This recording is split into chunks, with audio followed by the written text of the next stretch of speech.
country, and I think that Jim Baker had it right. We're entering a new period, and it's going to cause us to focus our efforts in terms of reconciling what kind of society we can continue to have, where we have a persistent threat against innocent civilians in a democratic society. We're going to have to engage in a very constructive and intense debate on how we measure the trade-offs between protecting our people and protecting our civil liberties. And that's a debate that has yet to begin in earnest, but I'm sure that it will. We now know that the president is in Nebraska, that he is in Sarasota, Florida this morning, where he was to give a speech on education to Louisiana. He's now in Nebraska participating in a national security briefing. Former Secretary of State George Shultz is with us as well. Mr. Secretary, I assume that most of the conversation is going from Washington to the president. What are they telling him, would you guess? I don't know what we're telling him, but I know how I feel about this. First of all, there has been an act of war of the worst kind, namely against civilians, designed to disrupt and demoralize civilian life, as well as an act of war against the Pentagon. We know that this was carried out by an organization big enough to do something rather complex and complicated. So we have to know who those people are, and we have to go after them, but we have to do more than that. On the one hand, we have to learn what's coming and preempt it, and not be afraid to preempt potential terrorist acts against us. But then we have to look to our own security and give ourselves the kind of reassurance that we deserve, that we're doing the things necessary so we have our children back to our schools, our government officials back in their offices, and these people are not able to stop a resilient, powerful, strong country as we are. Mr. Schultz, you said we ought not be afraid to preempt it. Have we been afraid to preempt it? It's hard to preempt. No, well, we've done some in the past. It's hard to preempt because you have to know who it is you're going after very clearly and have the right kind of intelligence. But it only underlines the importance of strong intelligence, not only electronic intelligence and photography and so on, but we have to have a very capable human intelligence to know and be able to preempt these sorts of things. Secretary Cohn, you were in office, if memory serves me correctly, when the Cole was attacked. Obviously, this is a much more horrific event. Did the Cole incident flash back in your mind? It flashed back in my mind, but also the bombings in East Africa flashed even more vividly before me, because they were, again, nearly simultaneous explosions directed against innocent civilians.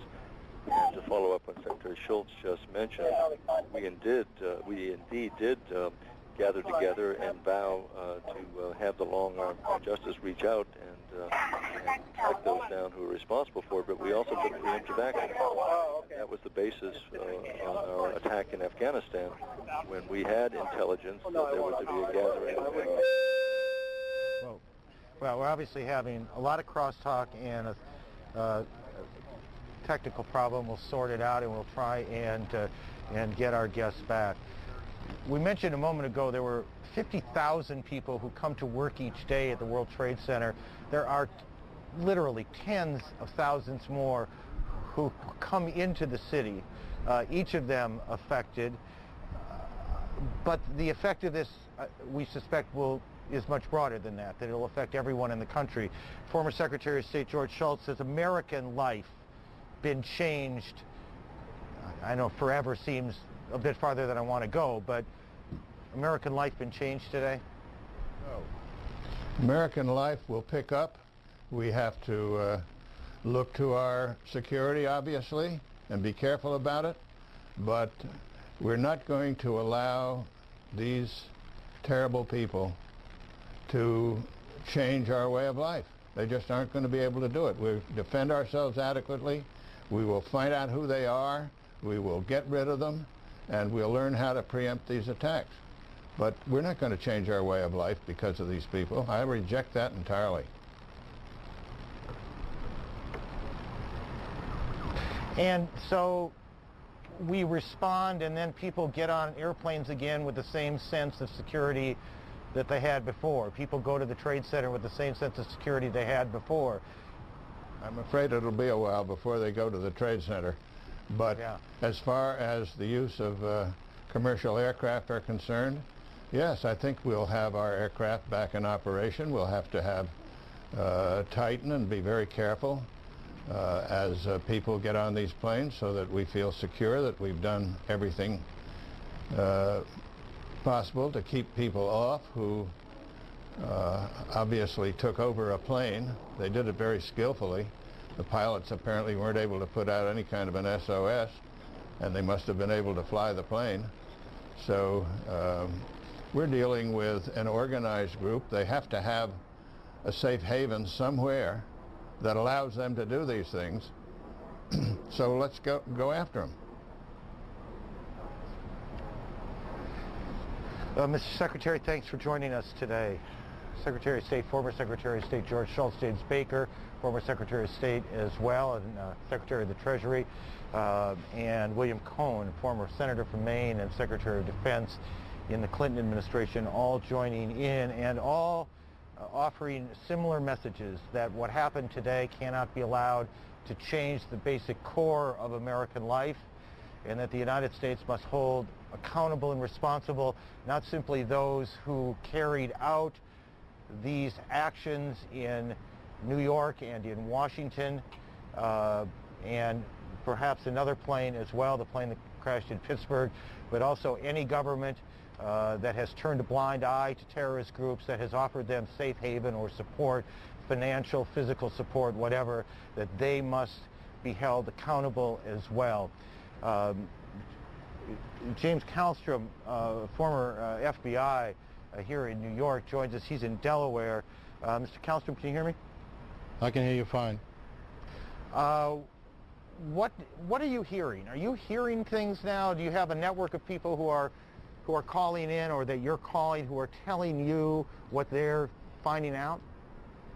Well, I certainly have a network of friends, and they're busy doing their work, not calling me. The only people calling me right now are the news media. Okay. What's going through your mind? What are the questions beyond the most obvious? Who did this? What is it that you want to know? First off, just the immense tragedy of this event and the desire to save as many people as we can save in this terrible, terrible situation. Second thought is that, you know, since '93, with the bombing of the World Trade Center the first time, people that hate us and hate what we stand for and hate our way of life have demonstrated that over and over again. I don't have to go through all the different events, but we all know what they are. And today they've brought that terrible hatred to the United States of America, and we as a country, as a nation, need to stand together. I agree totally with George Shultz, who I admire tremendously, that we need to go find out who these people are, and with respect to collateral damage, we need to not let this happen again. And I think this puts about 5 exclamation points on why we in this country need a sophisticated, dedicated, high morale team of intelligence agencies and law enforcement that work together. Not that if it was any better than it was the last 5 years, I'm not saying it wasn't good, but it needs to be the best and continue to be the best. But you're suggesting it has not been good enough. Well, in a free society, you know, it's virtually impossible to know everything about every bunch of cowards and crazy people that populate the world, unfortunately. But we need to get as close to that as possible without changing our way of life. And I think that exclamation point just hits home today, and we need to stop this. We need not to change our way of life. We need to find out who did this, and I'll tell you right now, that's a short list of people. And our government knows pretty much what that shot list is. They're putting the final touches, I'm sure, and will over the course of the next few hours, next few days, and we need to do something about it. Sir, thank you for your time today. Appreciate joining. We have shown you a number of times the video of this second plane that at 9:08 hit the Trade Center. We have, I believe, some still pictures of that plane as it moved. I'm seeing them for the first time with you, so bear with us. You can see that in the first shot, the plane approaching the Trade Center. And here in the second frame, you can see in the front, I believe what we saw there was the plumes of smoke and fire from the hit on the first building. The plane now visibly closer to the Trade Center building. It is just the most extraordinary and painful thing to look at because you know what's happening. Mr. Kallstrom, are you able to see these pictures, by the way? Mr. Kallstrom? Yes, I am able. Were you able to see those? I was able to see that, yes. As you watch that, as you've seen that, I hear the anger builds, doesn't it? It does. It certainly does build. I mean, it's unbelievable. It's unbelievable. I mean, we're trained in many ways, both of us, by profession, not to use words like unbelievable, and then you confront moments like this where, in fact, unbelievable is about the only word that seems to apply. Yeah, I just can't, having lived through the tragedy of TWA Flight 800, which, as sad as that was, I mean, this is geometrically worse. And just thinking about the personal terror of all the people involved in this, the people on those planes. I'm sure there's teenagers and babies and adults and just normal people on those airplanes that suffered tremendous terrorism. Yes, sir. It is hard to imagine what it must have been like on those 4 airplanes, because while the attacks on the buildings themselves happened quite quickly, these people in these airplanes were aware that something horrible was happening for perhaps an hour. The flight from Boston to New York, right around an hour, a little bit less. Clearly they knew this was something horrible had come into their lives, and they knew it for a long time. That's probably true. And think about the fact that people obviously took control of the plane and knew something about flying one of these sophisticated fly-by-wire airplanes. I don't know how much they knew. They knew enough, obviously, to crash it into the building. I can't imagine any American pilot crashing an airplane into one of these buildings. Now, sir, even with a gun to their head, they wouldn't do that. I was thinking exactly the same thing, that it is unimaginable to me, at least, that any pilot, no matter the circumstance, would have followed that order, crashed that plane into this building or that building. I don't know what they would have done, how they'd have dealt with it, but it is unimaginable they would have followed that order. So you've got people that not only are willing to give up their lives for just a horrendously, in my view, stupid, cowardly act, but are sophisticated enough to fly a modern jet plane. It was described by Secretary of State Schultz, and I don't know if you heard it, as an act of war against the United States. Do you see this as an act of war? I think it's clearly an act of war. I think it's, in many ways, it's a different time, but it's everything that Pearl Harbor was and more. It just puts an exclamation point next to this dangerous world we live in, and the inability to appease people that are this demented with rhetoric. It hasn't worked. It's not going to work. We can see what happened today. All peace-loving people of the world, all people that believe in democracy and freedom need to stand against this. Any country that harbors or aids this type of activity anywhere in the world needs to declare which side they're on, and we need to seriously do something about this, and I believe we will. Mr. Kallstrom, thank you for joining us. to Washington and our colleague, Judy Woodruff. Judy? Aaron, again, listening to your conversation with James Kellstrom and the others, it's we can only begin to grasp the magnitude of what's happened here. And I keep thinking back to what your New York City Mayor Rudy Giuliani said about 30 minutes ago. He looked at the camera and he said, it's safe here in New York City, everything is safe, but I would just say, without contradicting the mayor at all, that for so many people watching these pictures, it's very hard to believe or to know what is safe after 4 commercial jetliners caused the deaths that we have seen today. We have right now, we want to show you some pictures, some conversations with people on the streets of New York City this morning about the time of the airplane crashes into the World Trade Center. Let's listen. The actual airplane hitting the building. It was surreal. As we looked at it, we thought it was something out of a movie. It just didn't seem real. The airplane just came in at a tilt. We heard the scream of the plane, then a crack, crack, crack, boom, boom, boom, and the plane just disappeared. You didn't see the plane anymore, and then you saw the blowout from the other side. A lot of people equate this to something like Pearl Harbor. You were there. You saw this. Put yourself in perspective that this is nothing's ever happened like this. Well, I now have images that will never leave my mind. As I'm walking up from, we walked down from downtown up to Grand Central here, and I just keep seeing that airplane hitting. I saw also, prior to the second airplane hitting, while we were still standing there, I must have saw about 7 or 8 bodies flying through the air, coming from 80 floors up. Just, they'd fall from the debris, and you just saw them cartwheeling down, bouncing off the building. It was devastating. I'm not an emotional person in the least. I actually felt tremendous emotion at that point, because I do have a lot of friends in both buildings. And I do know that last time, as I said, it took 2.5 hours for somebody on the 70th floor to get out of that building. It's absolutely devastating. I believe, being down there, is tens of thousands of people dead. That's what I believe at this point. So you're not an emotional person, I see you're on. I'm not emotional in the least, and now I'm very emotional about this. I have feelings of revenge, but I just sure hope that the government doesn't arbitrarily select an enemy and decide to, for political reasons, obliterate that enemy just for this. But I do hope they find the people that are responsible for this. You shot in the back, you shot a little bit. Joe, what do you do? And fell and just hit and just blew out the plaza we were on.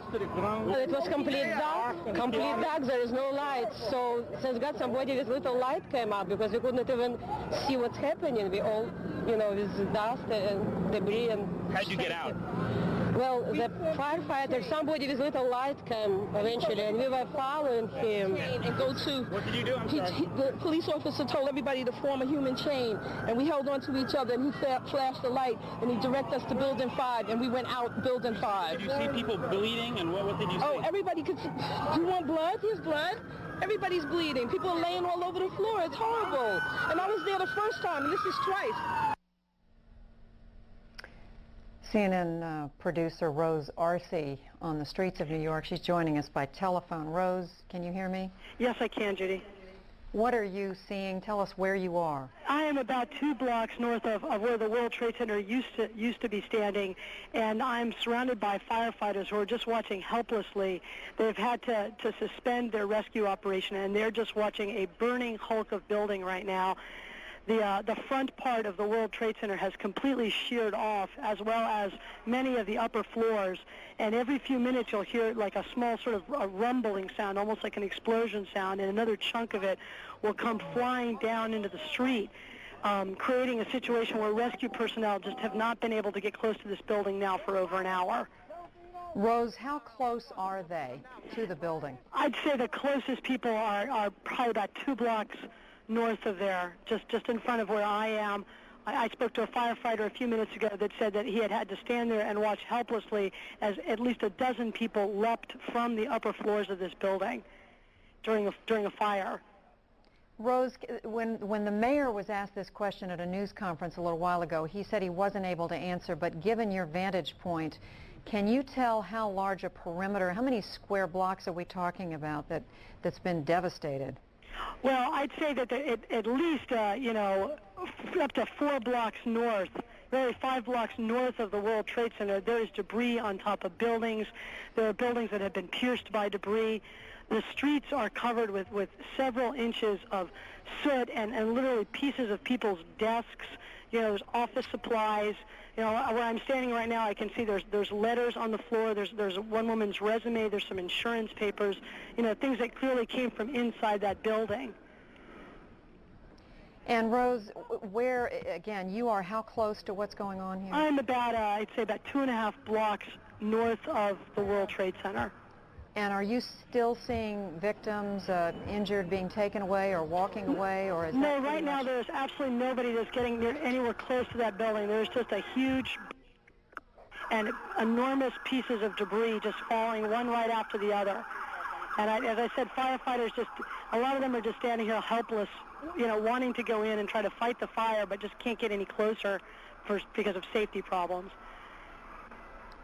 And Rose, is your sense that there are enough emergency personnel there once they can? I mean, give us a sense of how many emergency personnel you see. There's a small army of fire safety people. I mean, I even see Immigration and Naturalization Service officers, federal marshals.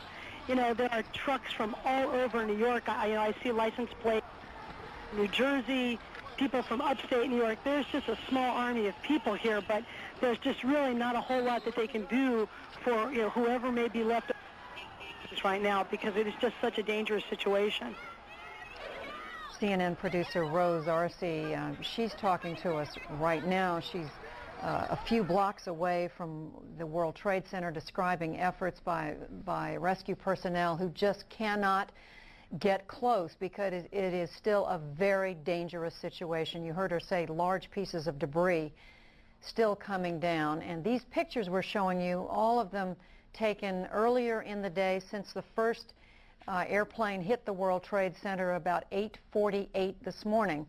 And again, these are those still pictures that Aaron first referred to a few minutes ago, still pictures of a commercial jetliner. This was the second one to come in. This was the plane, the United Airlines Flight 175 that we now know has to be the one that Boeing 767 bound from Boston to Los Angeles. Instead, it ended up inside and going through incomprehensibly one of the towers of the World Trade Center. Just about a block and a half away here in Washington, a block and a half away from the White House, CNN senior White House correspondent John King. John, you were not traveling, of course, with President Bush, who went to Florida yesterday, but you have been talking to a number of people around the president who are trying to stay on top of what's happened. Trying to stay on top of what has happened, Judy, despite the fact that from the ground up anyway, the White House complex, which you see behind me, the building itself and the old executive office building, which is home to a number of senior administration officials, a virtual ghost town, evacuated this morning. The president, as we have reported, is now on a military installation in the Midwest. The president, first from Florida, stopped at a military installation in Louisiana. He was briefed. Then there was talk that he would come back to Washington, and administration officials saying they believe that is politically very important to send a signal to get the president back to the White House as soon as possible. But the president instead stopped at a second military installation in Nebraska. We are told he is participating in a National Security Council meeting by telephone. Vice President Dick Cheney has been in the White House, underground in the White House Operations Center, the Situation Room, which is a fortified command and control structure, throughout the day with other national security officials, receiving information from around the country and directing U.S. operations from there. We do know on Air Force One en route from Louisiana to the Midwest, the president spoke to the mayor of New York and the governor of New York. He's been in constant contact with officials back here, including members of the congressional leadership, who also have been asked by their security to go to a secure bunker area built for just such a situation, a national security emergency in the United States. The leaders of Congress taken as well to a secure location. Again, the White House grounds were evacuated when all this was taking place this morning. From this perch up here, which you are familiar with from anchoring Inside Politics, you can still see smoke wafting up from the Pentagon and National Airport across the Potomac River, usually one of the nation's busiest, of course, now completely shut down as part of the security precautions being taken here. We are told there is a priority on trying to get the president back to the White House, but priority number one is the president's security. And I've spoken to several senior administration officials as well as some security sources who say at this moment they know of no specific additional threats, but of course they were caught so completely off guard this morning, extra precautions being taken because of the scope of these devastating terrorist attacks. Judy? All right, John King at a location on top of an office building just a few blocks from the White House, as you can see, reporting on the scene there where every federal building in the city of Washington has been evacuated. Joining us now on the telephone, former Georgia United States Senator Sam Nunn. Senator Nunn, are you in Atlanta, New York? Judy, I'm in Wilmington, Delaware. All right. Senator, longtime leader of the Senate Armed Services Committee, someone who has followed military affairs in this country for so long. What are you thinking right now? First, it was certainly a day of hate in terms of what was perpetrated by whoever did this, and second, a day of sorrow for the people who are the victims and their families. And it certainly was a cruel and heartless and monstrous type attack. I think it's very important that we steadfast in this country. We always rise to the occasion and work together when we're in a crisis, and I think this qualifies for mustering the American will to remain calm and collected and determined and firm, but most of all, solidarity here at home with the President, following his lead with the governors, with mayors, with the people on the scene, the front lines, the firemen and the policemen and the medical personnel and the nurses and the doctors, people we take for granted every day, but God bless them, and we need to be with them and behind them and help them in every way we can.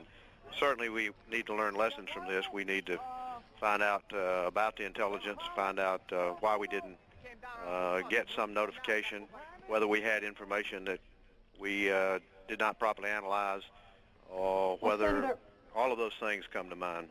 Senator, I want to ask you about that, because there has to be many people out there watching who feel betrayed, who want to know why is it that something, how is it that something on this scale could be carried off when they thought the United States was the safest country on the earth?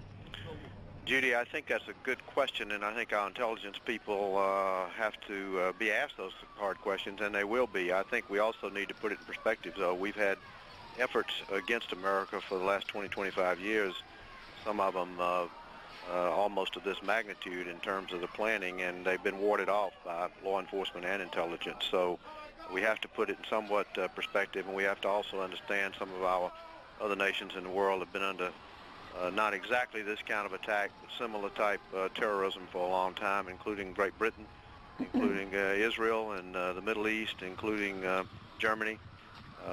So we have to understand that America is an open society, and we're vulnerable to this, and we need to do everything we can to tell the people of the world that we expect them to be solid with us too, because we need world condemnation here.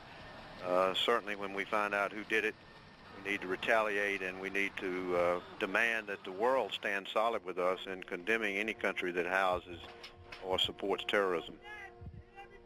All right, former United States Senator Sam Nunn, Democrat of Georgia, joining us on the telephone, longtime leader of the Senate Armed Services Committee and certainly a leader in U.S. military affairs. Speaking of military leaders, we have now joining us live from Little Rock, Arkansas, former NATO Commander General Wesley Clark. And General Clark, you and I talked a little bit earlier today about what's happened. I know you have sources. Have you learned any more about either, we've obviously been looking at pictures of the horrific evidence of what happened, but have you learned any more about suspicions, information about what might have been behind this? Well, actually, I know that there will be a great deal of effort underway to find out who could have contributed to this, and there are various groups who could have been part of it.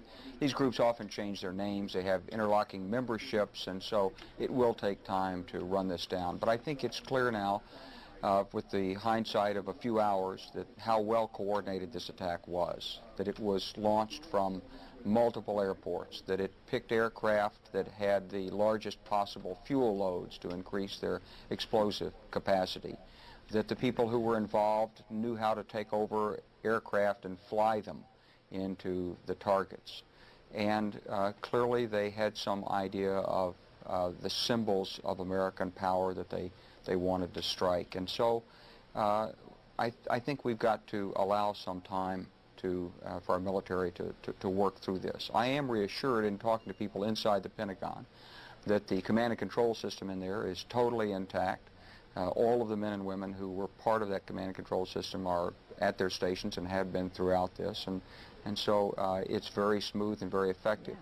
I'm thinking about all those people who were in that part of the Pentagon that was struck by the aircraft. We know there are a number of men and women who served there who aren't accounted for, and presumably there are casualties and fatalities there, but the command and control functions are totally intact.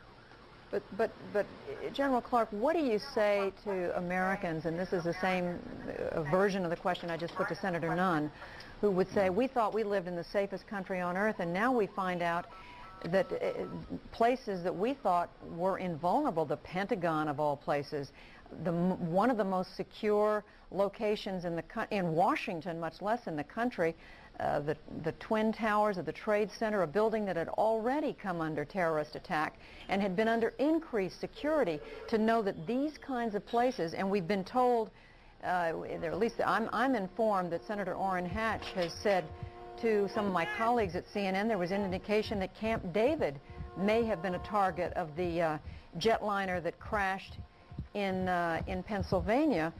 This is the sort of thing that makes people want to reevaluate everything. Well, I've heard the same rumor about Camp David, but we know that for all of our unique power in the world today, the United States is also uniquely vulnerable. We've been targeted for years by a number of these groups, and many people have warned for some time that there's really no ultimate protection against terrorism, and particularly international terrorism. There's no telling how many of these efforts that are similar or perhaps lesser in scale have been broken up by the United States or by our allies, and yet this one has succeeded, and I know there'll be some hard questions asked. But Judy, one thing that comes through very clearly in this is that in an era where global communications are the way they are, and there's movement of people and ideas and communications, that it's not possible to have only one nation deal with the problem of international terrorism. Greater international cooperation and coordination is required, and certainly no state should be supporting and sponsoring the presence inside its borders or the activities out of its borders of international terrorists. And that's one very important message that comes from this terrible tragedy, and I'm sure our government will drive this home very strongly in all of the international fora.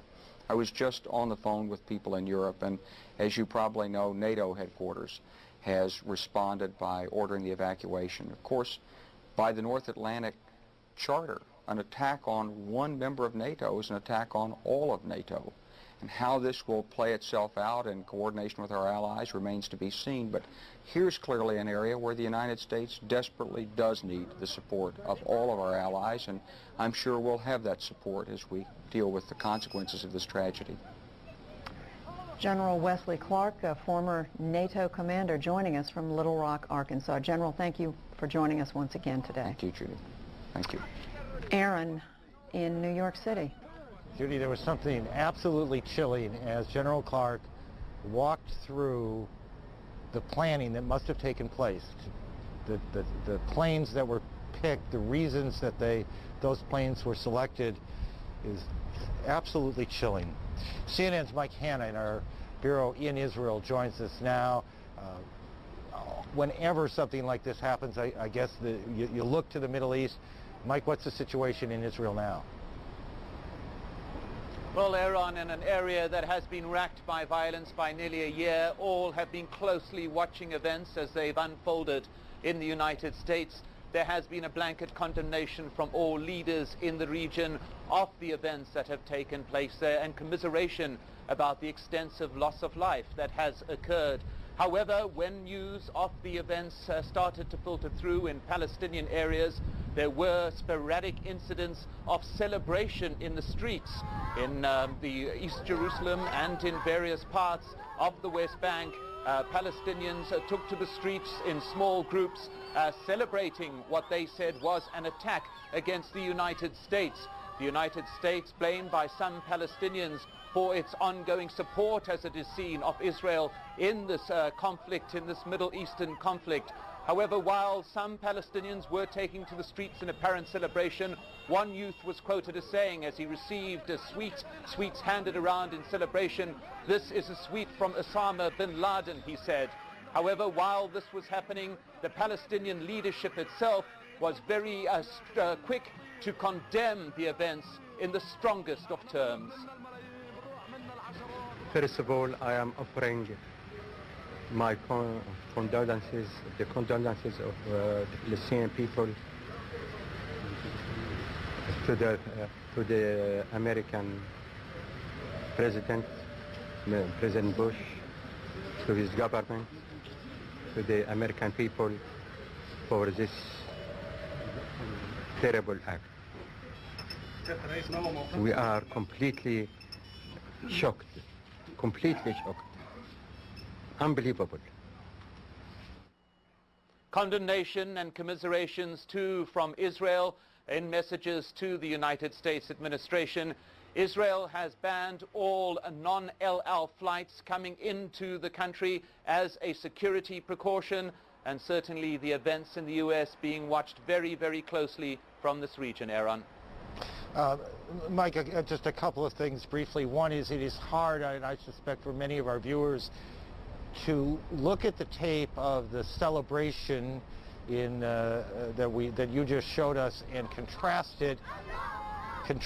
those scenes with what we have seen from here in New York and in Washington. The utter devastation, the fear on people's faces, the death and injuries that we know have taken place. The contrasting pictures are extraordinary.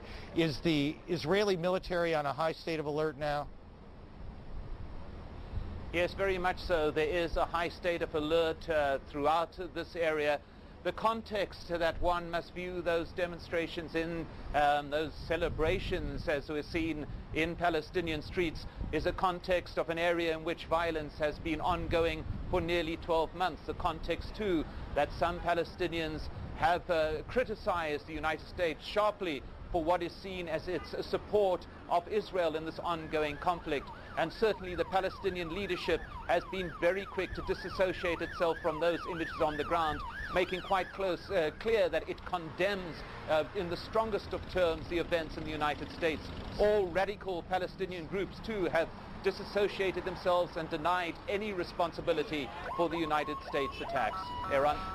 Mike, thank you. CNN's Mike Hannard, Jerusalem Bureau Chief, where it's about 11:15 in Israel, about 3:45 here in New York.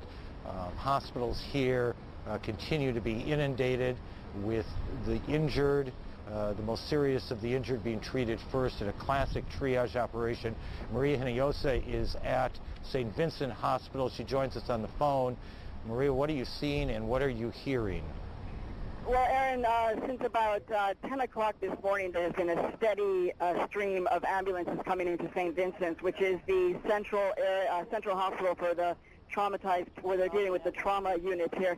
Now, what we've seen, the most recent numbers now, there's 256 patients. 25 of them are in critical condition. 3 of them have passed away, and about 30 firefighters and police have also been treated. Just to give you an idea of the numbers, this hospital handled the World Trade Center bombing in 1993. There they saw a total of only 160 patients. They are now having well surpassed that by 100 patients, more or less, 256 patients now. Mayor Giuliani arrived here about 5 minutes ago, and he went straight inside. We're expecting him to come out and address the media here. And essentially there's a sea of green. Office chairs have been draped with white sheets to be used instead of stretchers. Buses have been ferrying hundreds of volunteers who have come to donate blood. They've been taken to other locations. And just about 2 minutes ago, we saw another busload carrying doctors and nurses who have come off. Lots of doctors and nurses coming to St. Vincent's wanting to volunteer. People here saying that they're asking them to come later tonight, where they're expected to be receiving patients well into the night for the next 24 hours at least. Aaron? Maria, thank you. A snapshot of what is going on in any number of hospitals here in the city of New York and in the New York region, in the counties surrounding New York. This is all being played out in very much the same way. another snapshot, if you will. CNN producer Alec Mirren is in a car in New Jersey trying to make his way to us here in the city. Alec, can you hear me? I can, Aaron. Tell me what is out there right now. How far are you from Manhattan? Well, I've been traveling from suburban Maryland today, trying to come up, like you said, to assist in the coverage. And it's eerie how these events are impacting travel all along the Northeast Corridor. As you know, a very busy commuter area. We went to the train station in Baltimore this morning. The trains have just been canceled. People were forming carpools to get where they needed to go.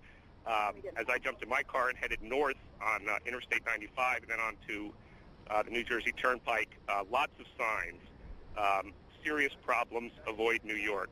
On the New Jersey Turnpike, I don't know if this is unprecedented, but it's certainly unusual. Everyone was funneled off of the Turnpike at exit 11, which is Perth Amboy. Ironically, as you get off there, you could see the cloud of smoke still billowing out of the World Trade Center. Lots of people have just pulled over to the side of the road and are sort of sitting there. Some have gotten binoculars from who knows where. I talked to a few of them. They said they didn't know where they were going to go because the turnpike was closed. I just got here to the train station because reports had been that perhaps train service was starting up again. In fact, it is starting leaving the city, and they made that announcement, which was greeted by smiles and quiet nods of the head from people who are clearly waiting for loved ones to come out of New York City. But there's still no service into New York City, and the island remains an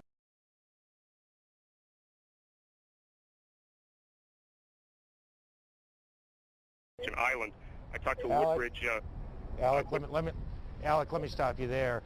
Thank you for the snapshot. Keep working your way here. We could use the help. Judy Woodruff in Washington. Judy, what do you got? Aaron, joining us now, our congressional correspondent Kate Snow for an update on what some members of Congress have been doing. We know they've been evacuated from the Capitol building, but Kate, you've been learning about some of their assessment of what's happened.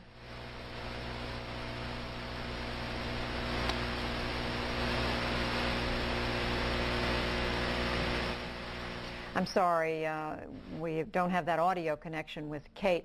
I can report that sources are telling CNN's national security correspondent David Ensor that there are, quote, good indications that people with links to the Osama bin Laden organization are responsible for today's attacks.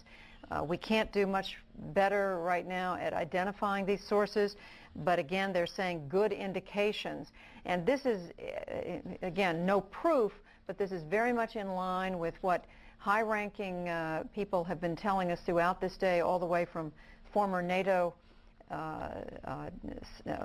Commander Wesley Clark. General Wesley Clark told us hours ago, and then again just a few moments ago, we spoke with him just a few moments ago. He said that there are very few organizations that would have the sophistication, the financial resources, the organization, the network of contacts to carry out an attack this sophisticated, this organized, where you have planes hitting these key locations in New York City and Washington, the Pentagon, within just minutes of one another.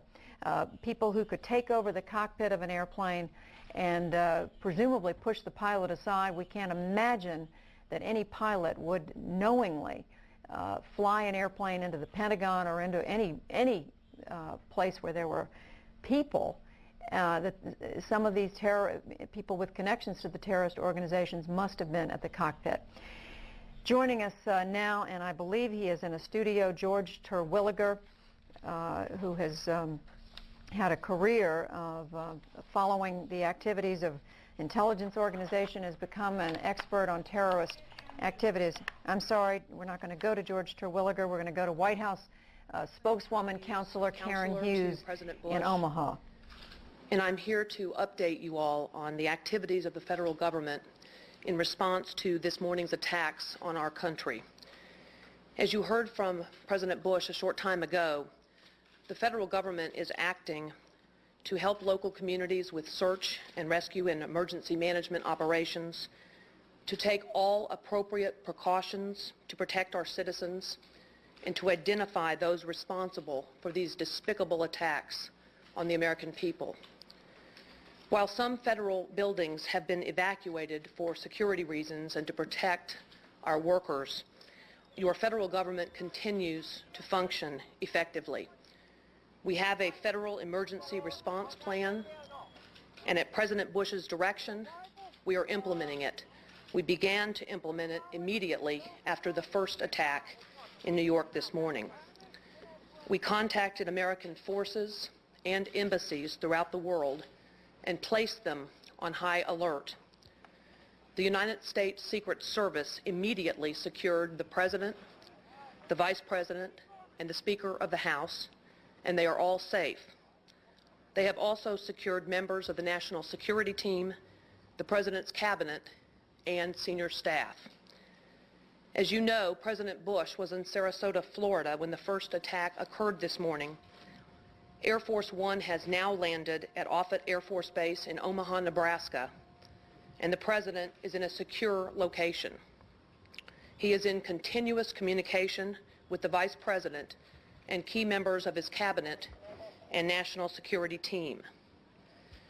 Vice President Cheney and our National Security Advisor, Condoleezza Rice, are in a secure facility at the White House. I have just come from there.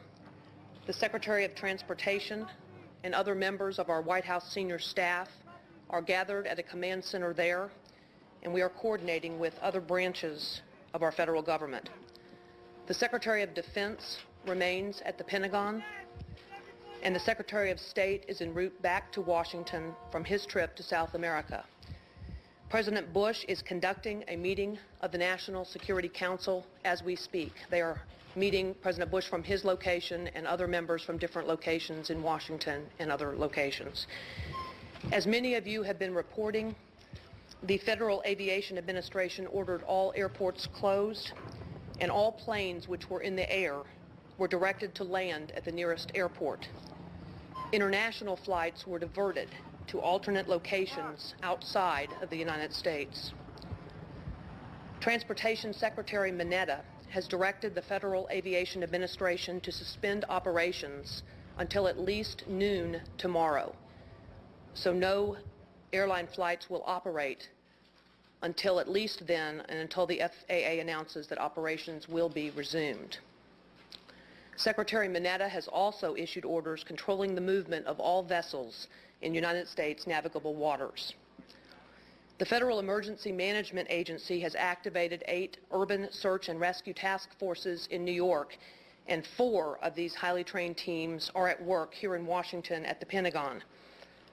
Every federal agency has implemented continuity of operations plans to make sure the government continues to function effectively. While the markets closed today because of the situation in Manhattan, the United States financial system has continued to operate. Banks have been open all day. The Federal Reserve has operated regularly and continuously. The Department of Health and Human Services has mobilized medical personnel and supplies to provide help to local authorities who are working so diligently to respond and try to help the victims of these terrible attacks.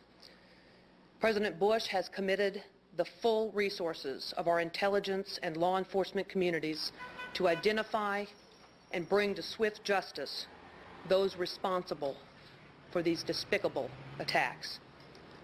The Department of Justice is setting up a hotline for families who fear that their relatives may have been victims of one of these attacks, and we will be announcing that telephone number shortly. Our fellow citizens and our freedom came under attack today, and no one should doubt America's resolve.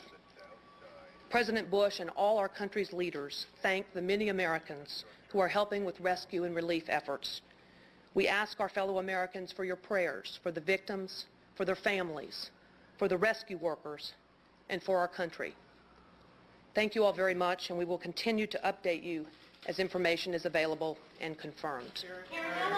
When will the President return to the White House? Will he go to be back to Washington, Karen? Will he address the nation? If the Vice President can stand... presidential counselor Karen Hughes in Washington, D.C. at the headquarters of the FBI talking to reporters, and very unusual. She did not take questions, which normally would be the case for someone speaking in a spokesperson's capacity. But what we heard from Ms. Hughes is that all appropriate precautions are being taken. She said the president is in a secure location, the vice president, and is in continuous contact, she said, with Vice President Cheney.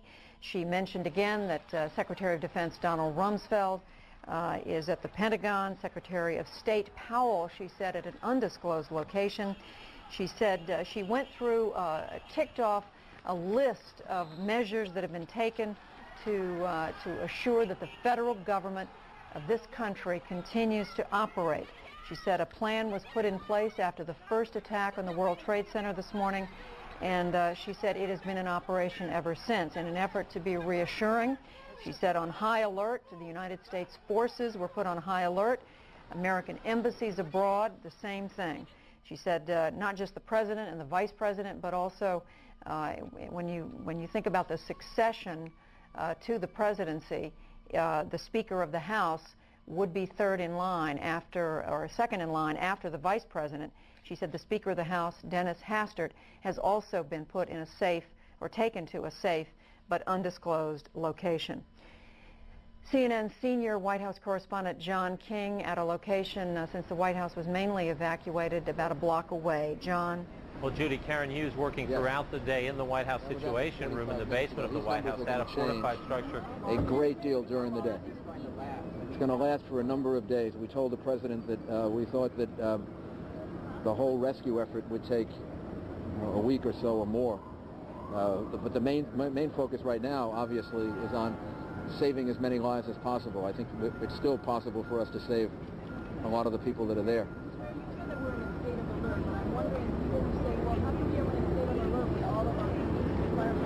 They're not all there. All of our police and firefighters are not there. We have a lot of police and firefighters. Bernie, do you want to explain where the police and firefighters are? No, we do not, and we're not going to put one out until much later, after we get a better sense of the numbers we're talking about. The police and the police deployment is, primary focus is down in southern Manhattan in the rescue effort, but we're tending to our policing needs all over the city. We, as the mayor said earlier, we're getting assistance from the governor and the National Guard. About 200 National Guardsmen about 2 hours, about an hour ago, I guess. There'll be another about 1,500 sometime this evening. They come in to help us. And we're going to continue on the rescue efforts, but policing will go on in the rest of the city as usual. For other possible actions, how is that going? Obviously, we're in a high state of alert. We're looking at other government buildings, securing those buildings, securing other areas in the city. Right now, our primary focus and our efforts are in southern Manhattan. One more, please. I don't think anybody. The mayor and I were there this morning. I was there when the second plane hit the building. I was right underneath the building. I don't think anybody would have imagined that one of those airliners would have hit the building like that. Nobody in their right mind would have thought that would happen. So, and in this circumstance, it was something we couldn't avoid. We couldn't have stopped, even if we tried. Thank you. Thank you. We've been listening to Mayor Rudy Giuliani, obviously fairly close to the site where the rescue operations are underway in New York City, reassuring that every effort's being made to get as many people out and to hospitals as they possibly can. Now, back here in Washington, let's return to our senior White House correspondent, John King. John, and let's talk about what the White House is doing, and some of which we heard about from Karen Hughes, who's a counselor to the president just a minute ago. Well, Judy, some of this involves security precautions, which is one of the reasons the president is not yet back in Washington. He is now in Nebraska at a military air base conducting a National Security Council meeting, although at the White House they are putting a priority to getting him back as soon as possible. They believe that picture of the president returning to the White House would send a powerful signal. You heard both Karen Hughes here in Washington, Mayor Giuliani just again in New York, trying to reassure the citizens that the government is at work despite these atrocities today. They very much want to get the president back. Now, from an operational standpoint, the Vice President and the National Security Advisor, Condoleezza Rice, are in the Situation Room in the basement of the White House. That is the command and control system used for natural disasters, used for terrorist attacks like this one, used in the case of major military operations. That has been up and running throughout the day. The senior staff at the White House operating out of that. Ms. Hughes, on the one hand, trying to send reassuring signals, saying the government was up and running, the financial systems were up and running. Yet on the other hand, she too noted the remarkable paralysis this event, these terrorist attacks, have caused in the United States. Commercial air systems shut down nationwide at least through noon tomorrow. Security officials still not confident enough to bring the president back to Washington. So Karen Hughes delivering a statement, bringing us up to date on the activities and the movements of the president and the vice president, at the same time saying the United States government still looking into who is responsible for this. And I know David Ensor is standing by with more information. White House officials saying their early indications are that they believe, and David may have more information, that these attacks are linked to the suspected terrorist Osama bin Laden. Judy? All right, John, you are right. David Ensor, our national security correspondent here in the studio in Washington. David, I know you've been on the telephone. What have you been able to learn? U.S. officials are saying that they now have new and specific information, and they say this information is good indications that people with links to Osama bin Laden may have been responsible for these attacks. I asked, is this new information that's come in since the attacks? Yes, it is. Is it specific in nature? Yes, it is. Now, they're not completely eliminating the possibility that the attacks could have come from somewhere else, not ruling out a Saddam Hussein-inspired attack or some kind of combination of Palestinian groups or some other combination, but good indications that people with links to bin Laden may have been behind the attack, and this is new and specific information, the officials say.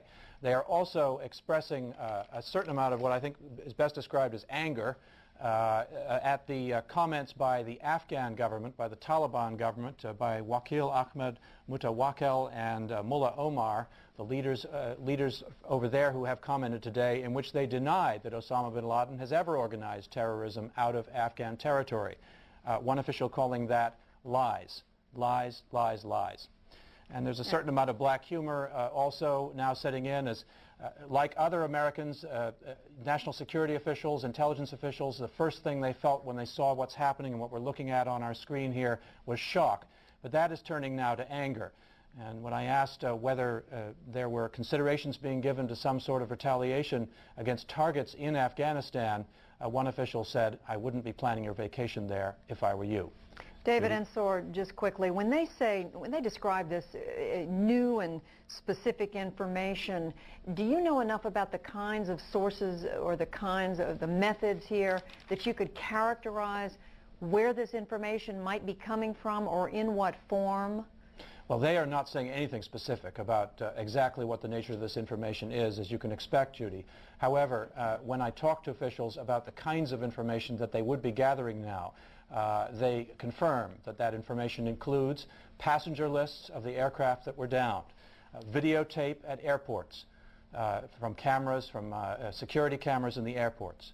In a few days, they will have cockpit recordings. And there's also a limited number of people who are suspected of belonging to terrorist groups who are known to be able to fly aircraft.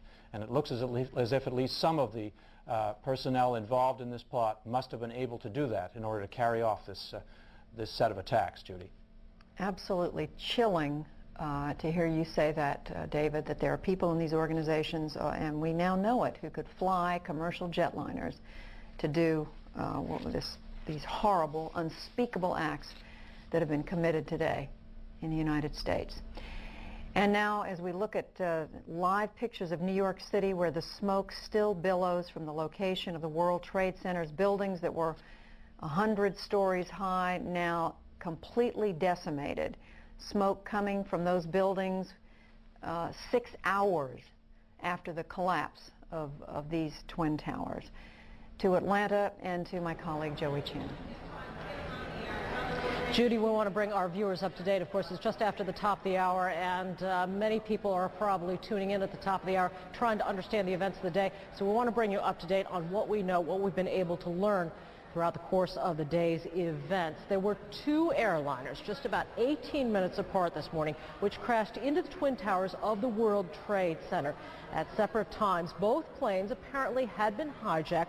One of them was an American Airlines flight. The other is believed to have been a United Airlines aircraft. Now, the buildings collapsed not long after the attacks, and as you see, the people in the streets below just were rained on with the debris from these collapsing buildings. There are tens of thousands of people in these buildings on any given day at the World Trade Center, but officials say they do not yet know how many people may have been killed, and they do not want to venture a guess until they know more, until they have more solid information about what's happening. Again, the effort still to control the fire at the World Trade Center. Now, about a half hour after the second attack in New York, an American Airlines jet crashed into the Pentagon building. You see it there. Again, the plane was believed to have been hijacked as well. The building has burned throughout the day as firefighters have worked, trying very hard to get the blaze under control.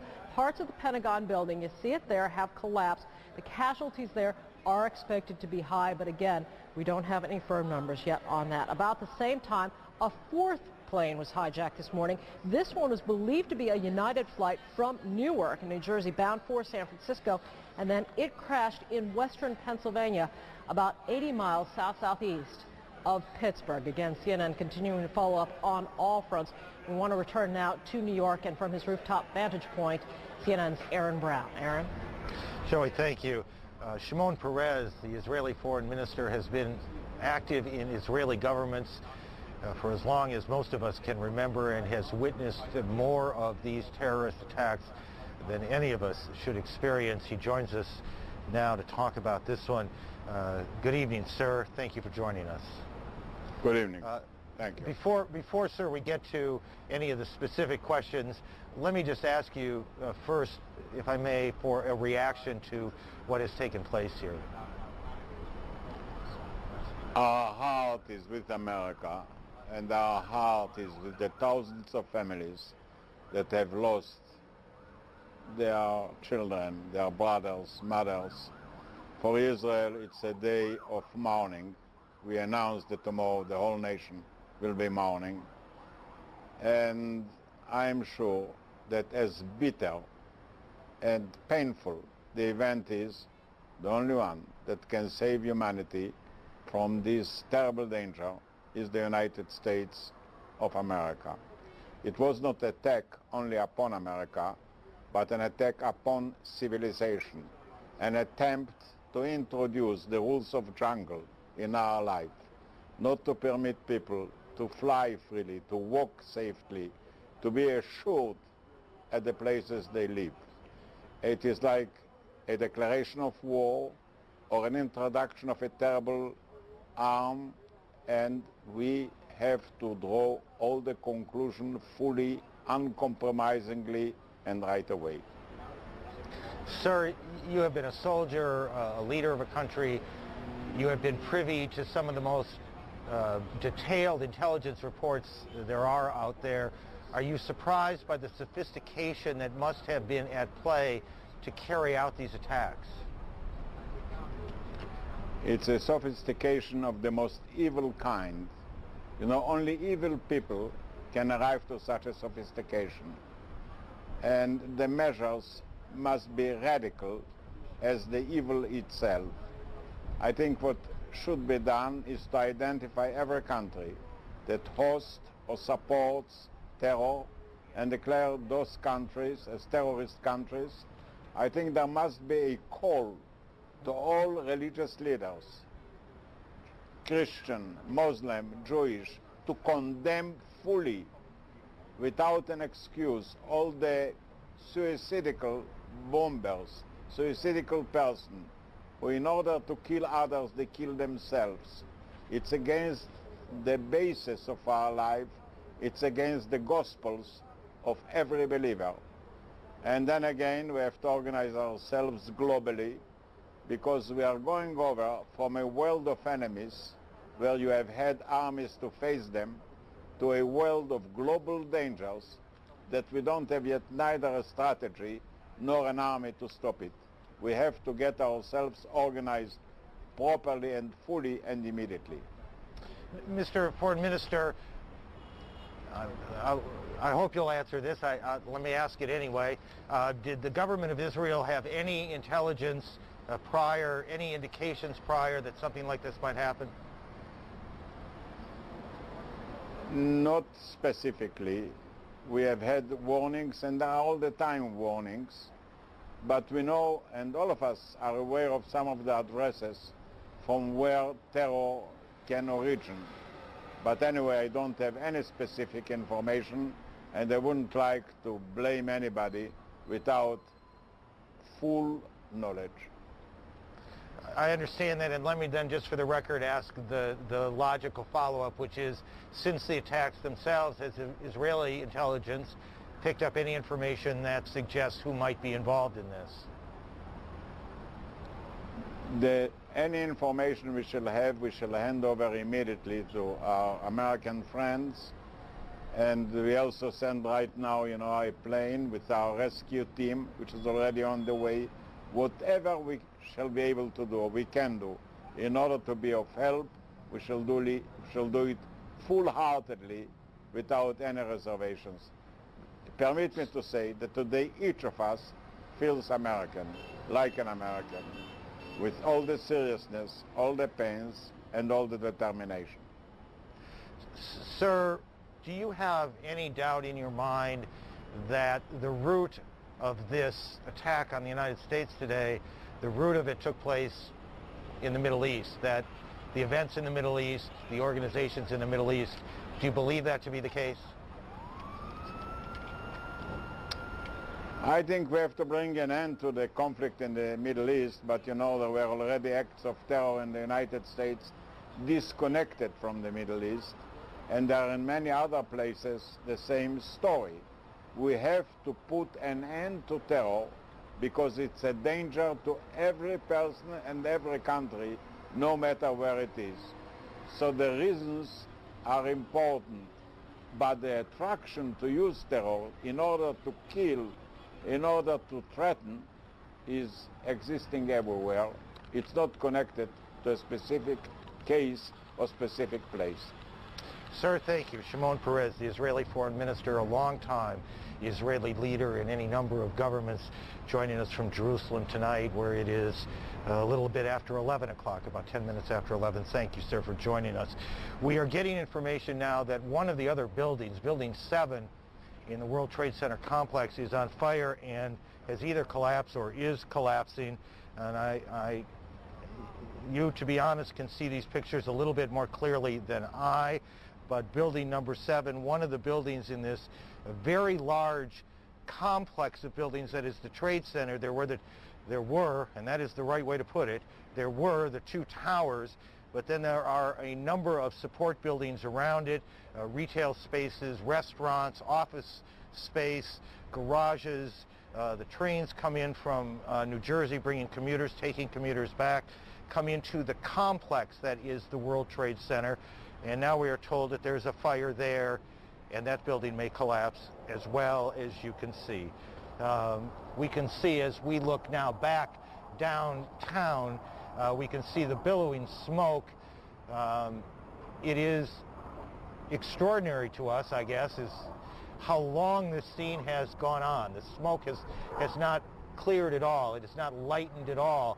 There was that horrific moment when the towers collapsed, and then we've been in this sort of situation ever since, as the fires continue to burn. Rose Arce, one of our producers who has been slowly and diligently making her way to the building, described the fires that she saw in the area of the towers themselves, and clearly those fires continue to burn at about 4:15 Eastern Daylight Time today, in an unbelievable and awful scene in New York. Judy?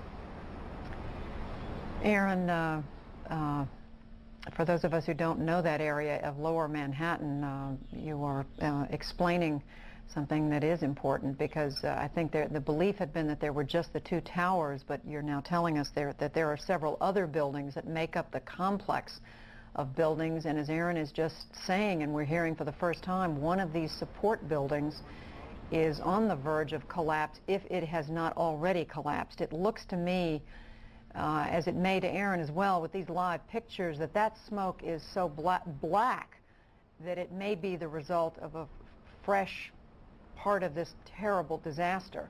But it is only speculation at this point. We evidently don't have anyone on the phone down there that we can get to right this moment. But of course, when we do, we will tell you what is going on. We do know that every effort is being made by New York emergency authorities to get people out. But you also heard our producer Rose Arce say not too long ago that even the emergency personnel cannot get close because debris is falling at a steady rate within a 2-block radius around the Trade Center. And even their most heartfelt efforts to get in there and rescue people, they just can't do it because the risk is too great.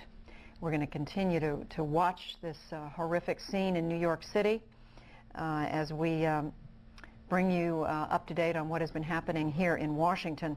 The Congress would have been in session today. In fact, it was gaveled to order this morning. At least that's my understanding. But members of Congress, after these buildings were hit, were quickly evacuated.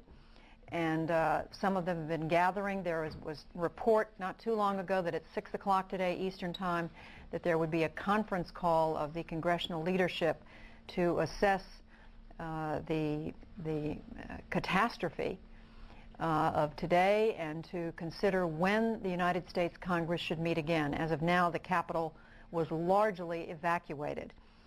CNN's Kate Snow is at a location near the Capitol, and she's been talking constantly to members and to members of the staff. Kate, what are you learning? Judy, we are still under a lockdown at the Capitol. We've been told that Senator Lott and Senator Daschle would like to call the Senate back into session this afternoon. They would like to do that. Whether that's going to be a possibility is unclear at this point. Joining me here a couple of blocks away from the Capitol is Senator Bob Graham, Democrat from Florida and the chairman of the Senate Intelligence Committee. You hold a position where you are in the know, Senator. Tell us, what do you know at this point about the events that have transpired today? Have you been briefed yet? Kate, we're about to have a briefing. The head of the CIA has been briefing the cabinet and the other key officials to the president this afternoon, and he's going to be talking to members of Congress on the intelligence committees and leadership shortly. It's been reported, our David Ensor has reported, that there are strong indications that this could be linked to Osama bin Laden. Do you personally believe that that could be the case? Kate, I think it's premature to start naming a prime suspect. If you'll recall, after the Oklahoma City bombing, there was an early identification of an Arab group that had done it. Turned out to be false. Let's withhold until we get a little more information.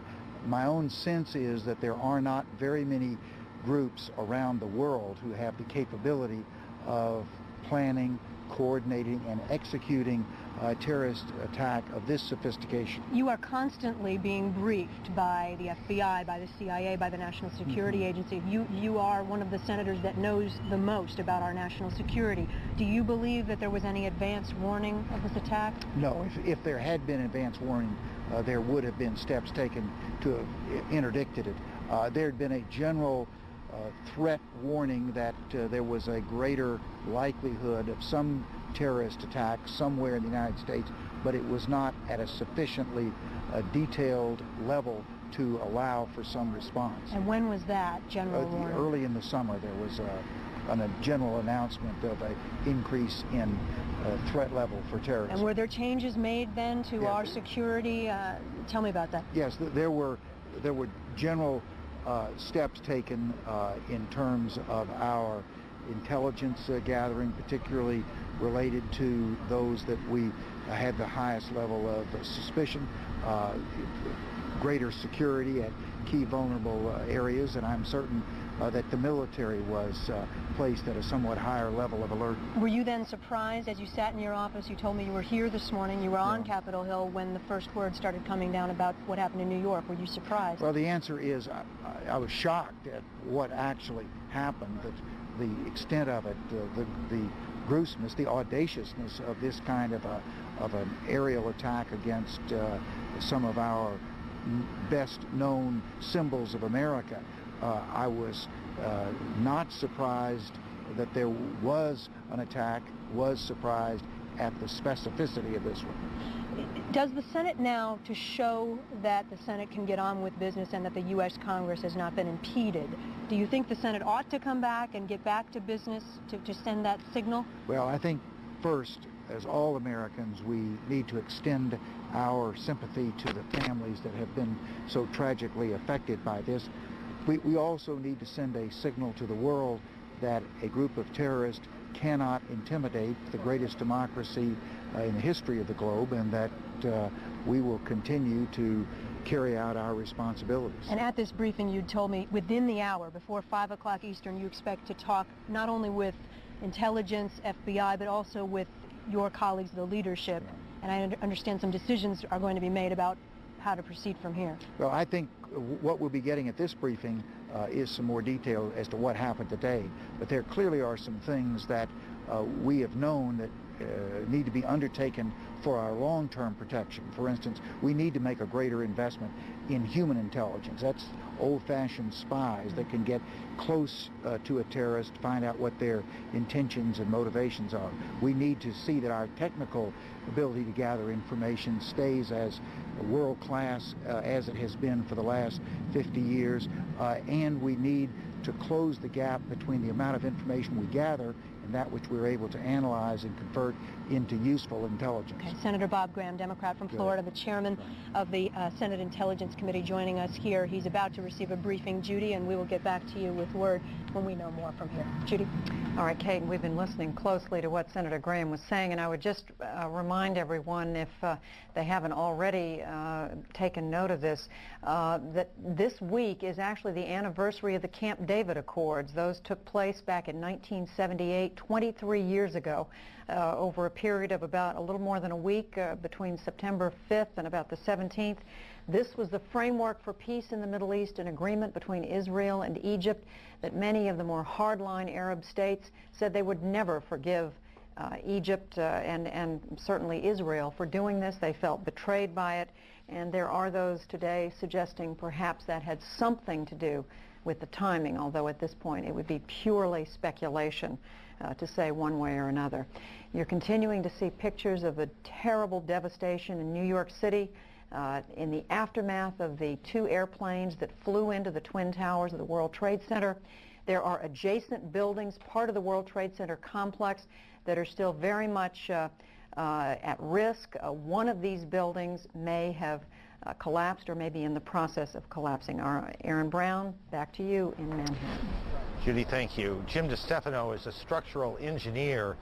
He knows about big buildings and what happens in these sort of catastrophic moments. He joins us from Deerfield, Connecticut on the phone.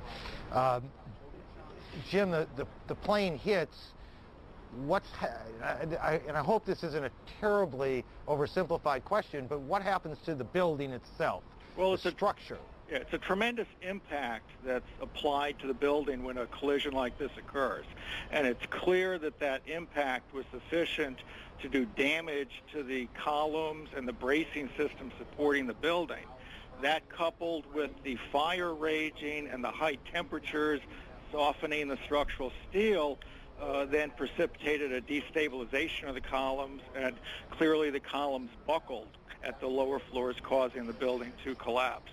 So it is a combination of, as we see again this extraordinary shot of the second plane hitting the tower, it is a combination of the impact of the plane itself and then the fire that ensues that causes these, I don't know, are they called beams, to buckle? It's the columns. The vertical elements are columns, and those are the elements that are holding the whole building up. And those are the critical, vulnerable elements that clearly failed in a buckling mode from the high temperatures and the damage from the impact.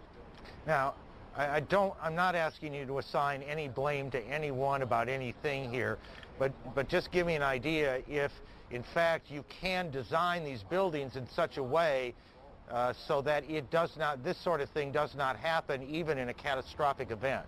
Well, it's very difficult when you're designing a structure like this to imagine all the scenarios of things that might occur to the building during its construction.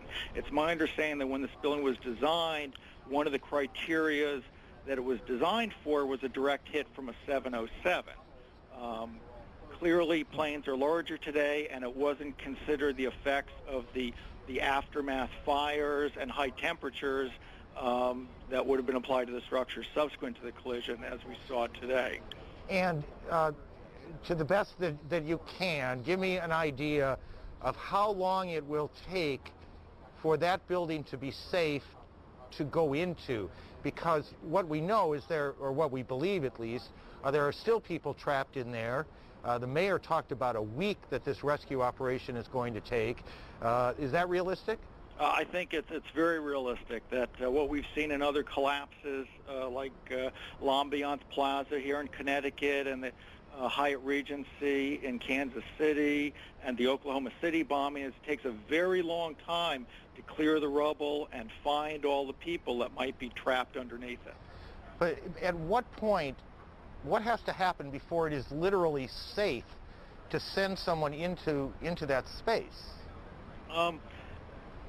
I don't know that it will ever be safe. I think the rescue people that are in there trying to save people are very much at risk, as they always are in these kinds of disasters. That the structure is always, when you have a pile of rubble like this, the structure is always somewhat unstable. So those rescue workers that are in there are at some risk. That there's never a point where you can say this building is safe to walk into and start looking around. Jim, thank you. Jim DeStefano, a structural engineer, joining us from Deerfield, Connecticut on the phone. We have, over the last 6 or 7 hours now, shown you some extraordinary pictures. Many of those pictures have come from the air. We have seen the plane hitting the tower. We've seen the tower collapse. In this day and age, lots of people walk around this city, and every city, I guess, with video cameras, and one of them today in Lower Manhattan was Dr. Mark Heath. Dr. Heath kept rolling, as we say in the news business, and this is what he saw with as little commentary from us as possible.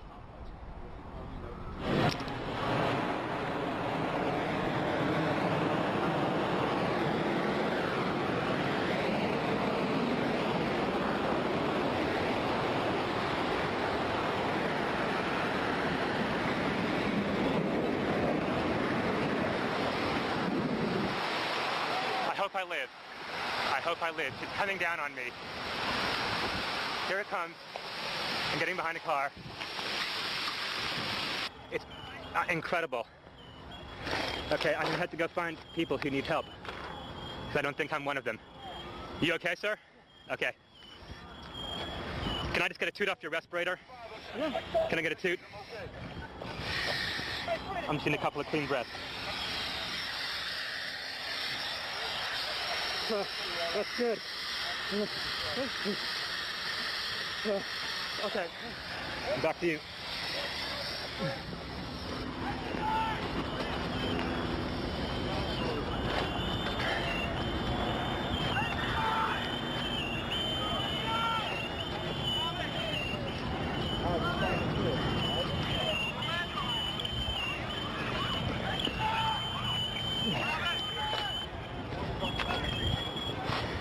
This is the car I hid behind. It saved my life.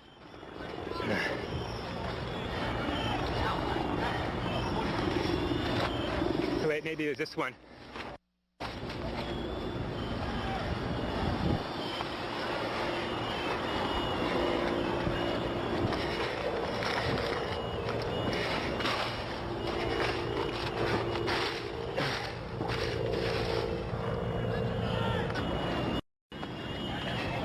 They say someone needs help. Yeah, Mike! Mike! Mike, come over here! Yeah! Anybody need a doctor? Where are you? Don't have oxygen.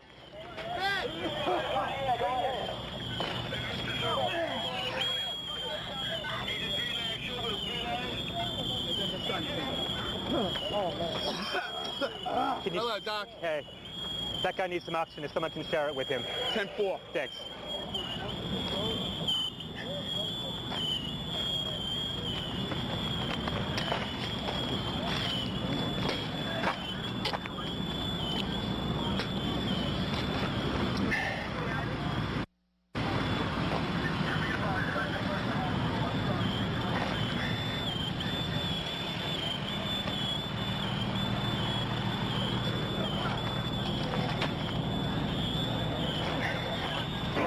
told me just to wait here at this semi-staging area.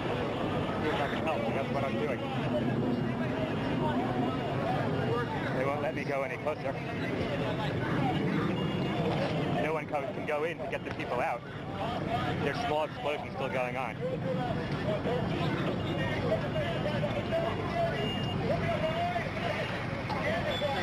So far, I've seen some people who needed oxygen from the dust. That was one trauma.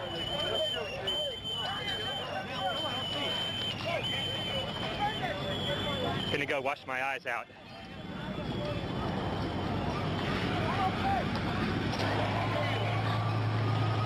Yeah, that almost made it work.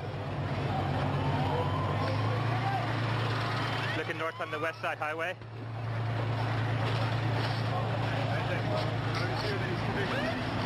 You guys going in? Yeah. Come with you. You know, but I don't want to get too much closer because the more buildings that come down, then we're not going to help anybody. All right. I think we should. Yeah. Where's the incident come out? Let's just. Yeah. Okay. Let's just wait right here. Let's just station up right here. Okay. All right. Why don't we set up? Can you hang IVs from this pole here? Okay. Okay. Yeah. We just heard another explosion. They're handing out gloves and masks. The consensus is it's too unsafe to go in there. Just gonna wait here until they bring some people out.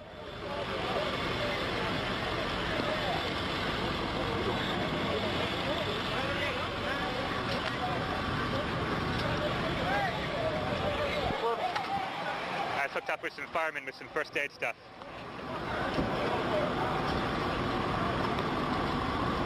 What are we doing? You know what? Anything?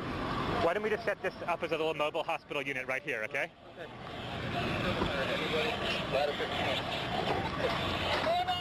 Hold on, battalion against all units that are available. We'll have a new command post on Murray Street and West Street. Any units available, reported when you roll up here.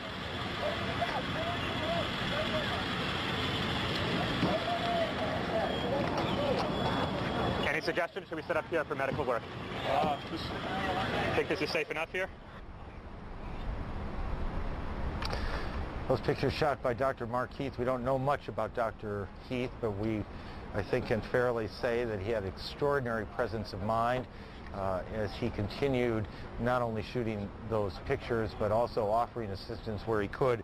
At one point, he hid behind a car, tried to get into the car to protect himself from both the debris and the smoke that was building around him. The car was locked. He tried to break in, couldn't, and then hid his face in a medical bag, his medical bag. All the while he kept shooting. A couple of things that you might have wondered about. A couple of sounds. There was a chirping sound that you heard at various points in the tape. That is the sound of the locator devices that firemen and women wear so that if they are lost in a fire, their colleagues, their brother and sister firefighters can get to them. And there was also a kind, what sounded to us at least, like a kind of whistling sound.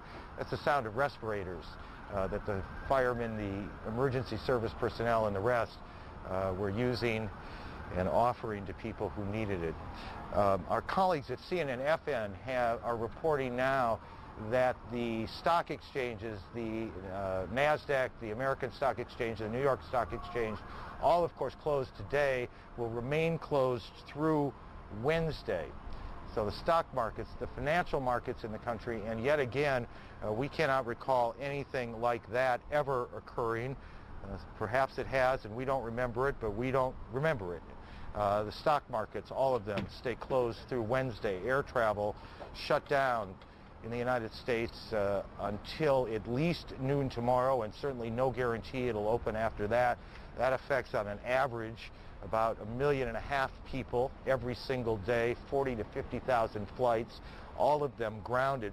There were about 50,000, there were about 50 planes in the air after the FAA essentially locked down airports in the country. All of those planes made it safely to destinations. We don't know they made it to the destinations they were headed for, but they were all able to land safely. CNN's Joey Chin in Atlanta. Joey? Aaron, we're following and watching these extraordinary pictures as they still come in as we continue to watch all the events. We want to bring our viewers back to where all of this started today, and we have additional pictures to give you some additional perspective to the story we are telling you this afternoon. First up, we go back to 8:48 this morning, that is Eastern. The crash of the first hijacked airliner hit the North Tower of the World Trade Center in Lower Manhattan in New York. You see the gaping hole and you see the black smoke that billowed from the tower. Now this, actually you're looking at the picture of the second airline that crashed into the second tower, the South Tower as well. Now we want to move you over and show you some exclusive CNN pictures, still pictures of the second crash as it happened. You see the plane bearing in on the South Tower of the Trade Center. This is United Airlines Flight 175. It was a Boeing 767 scheduled from Boston to Los Angeles, 65 people on board, and you see what happened, just sheared right into the South Tower. Horrible crash, massive burst of flames. This crash occurred at 4 minutes after 9 o'clock this morning. Again, that's New York time. Now move ahead to 10:30, 10:29 actually. The North Tower had collapsed already. This is the South Tower. You can see collapsing into the streets of Lower Manhattan, just falling away. We know that as you see it there, it's just falling away, just falling out of the sky, falling into pieces all over Lower Manhattan, and so you can understand the tremendous amount of ash just dumped on Lower Manhattan today. Roughly 50,000 people work in the towers in the center area on a daily basis, and then of course there are additional tens of thousands of tourists who would come to the tourists who want to see the tremendous vantage point you would have from the top of the towers. The New York City Mayor Rudy Giuliani has told us he does believe that there was a horrendous loss of life there, but he doesn't even want to try to guess how many people have died in New York today. Here now we want to give you the eyewitness accounts of people who saw some of what happened today. I heard the sound of a jet. I assumed it was like a Navy jet or something like that, just flying by. Sometimes they'll fly very low near the World Trade Center, not near it. Then I heard a large explosion. I thought it was a sonic boom. And when I heard the explosion, I looked up, and what I saw red, and I saw debris start to fall down. I was so close to the building that I couldn't run away from the building, so I actually had to run towards it. If you know, the World Financial Center has got a rib design, so you actually have a 2x2 space where you can actually sneak into the building and hide. Myself and one other man were there. We had our book bags over our heads. Debris was falling down about the size of this. All portions of the building were falling down. That went on for about 30 or 40 seconds, and that for me was the worst part of this whole experience for me, because I feared for my own life at that time. Well, after that stopped, I walked out myself. I didn't see anybody in the plaza, so nobody was hurt was in the plaza at that point. I walked to my building in the World Financial Center. I'd seen that my colleagues were evacuated the building, were downstairs. Now, on the west side of the World Financial Center, which is right on the Hudson River, there's an outdoor plaza, okay? You can look over the World Financial Center and see the World Trade Center. We were looking back at the building in flames, and this is probably 5 after 9, 10 after 9, and we see a second commercial jet flying extremely low actually collide into the South Tower of the building. At that point, we decided just to get out of there. People were just going crazy at that point, evacuating. We started to walk north and ultimately got up to here. During our walk, we saw the South Tower collapse to the ground, decimated, and then later, it was very amazing to see the North Tower standing there by itself after years and years and years of seeing them together. And then all of a sudden, the North Tower just collapsed upon itself and just fell to the ground. It was a cloud of dust that covered all of downtown Manhattan, Battery Park and everything. Phenomenal. I've never seen anything like it. The eyewitness description of the horrible scene in New York City this morning. And in the midst of all of that, in the midst of that terrible tragedy, there was further chaos down in Washington. 9:45 this morning, an airliner crashing into the Pentagon. The plane, which was American Airlines Flight 77, which was scheduled from Washington's Dulles Airport out to Los Angeles. The Boeing 757 hit the Army side of this huge fortress that is the Pentagon. The Pentagon, of course, is not just a symbol of the nation's military might, but today is a command center amidst all that has happened. Now, there was a fourth crash, which occurred today in Shanksville, Pennsylvania. United Airlines Flight 93 was bound from Newark in New Jersey out to San Francisco. There were 45 people on board. Authorities say there were no survivors. In all, there were 4 crashes, 266 passengers and crew, and then, of course, we still have no idea how many people may have died on the ground in the course of all these catastrophes. Joining us now from Dallas, Texas is Jeffrey Beatty. He's a counterterrorism expert who had done work on the first World Trade Center attack. That was back in 1993. As well, he's done some work for the Pentagon. Of course, there will be a lot of trying to read through all of this, Mr. Beatty. Is there something that you have seen in the events of today that you see as perhaps a symbol of what group might be involved, or some other hallmark of terrorism here? Well, I think it's a little too early to speculate on what group might be involved, Joey. If you remember back to the Oklahoma City bombing, everyone rushed to judgment to think it was perhaps overseas-based terrorism. Now, while all the indicators are going in that direction, it'd probably be prudent to just focus on the rescue efforts today, and also to ask ourselves, you know, how did this happen, and kind of break down the operation and show people that this was a very low-tech but high-concept operation on the part of the terrorists. Well, describe that for us. What do you mean by that? High concept. Well, what I mean by that is, you know, Americans tend to rely on high tech. We look to high tech to solve most of our problems. Terrorists don't have high tech at their disposal to the degree that a government such as the United States has. But unfortunately, they have a lot of time. An operation such as this may have been years in the making. We don't know yet how this operation was able to go forward, but let's just, you know, break down the steps. I took a few notes on it. At some point, we all recognized that there was some intelligence failure, that, you know, we've got to do better. We've done good in the past. We've improved our ability to defeat terrorism, but we're not perfect yet. And this is an example of that, to be sure. But then what happened was, the question is, how did these people get some sort of weapon onto an airplane? You know, I'm sure the FAA and the Department of Transportation and all the airports from which these aircraft were launched this morning will be taking a really hard look at that, and I'm sure we'll see some changes in the future. Not an airplane, Mr. Beatty. I mean, 4 aircraft. That's an awful lot in different locations. Exactly. This is a highly sophisticated approach, you know, but it's not the first time we've seen that. We've seen foreign groups destroy 2 embassies within moments of each other a couple of years ago on the continent of Africa. So we know that our opponent is capable of this type of operation, and he demonstrated it today on our homeland. The interesting thing here, Joey, you didn't need to bring across hundreds of pounds of explosives across a border someplace to commandeer an airplane. Why did they choose these airplanes? They picked these wide-body airplanes. The fact that the World Trade Center was prepared to sustain a hit from a 707 was not a well-kept secret. They picked airplanes that were bigger than that. Also, they picked airplanes that took off from the East Coast, headed to the West Coast, that were big airplanes full of fuel. They weren't interested in killing people on the airplanes. The airplane themselves became the bomb. And so they didn't need to bring explosives into the country. We don't know yet whether it was knives or handguns or whatever. But the next question in the step as we break down the operational acts in this attack is, how did these people get weapons onto the aircraft? And then from there, to continue it, the question is asked, what about a cockpit incursion? How is it that they were able to get into the cockpits of the aircraft, take over the controls, and as we know and have heard in the past that there are transponder codes that pilots can send if an aircraft is hijacked. From what I understand, we didn't get some of that yet, so we have to assume that the cockpits were burst into rather quickly.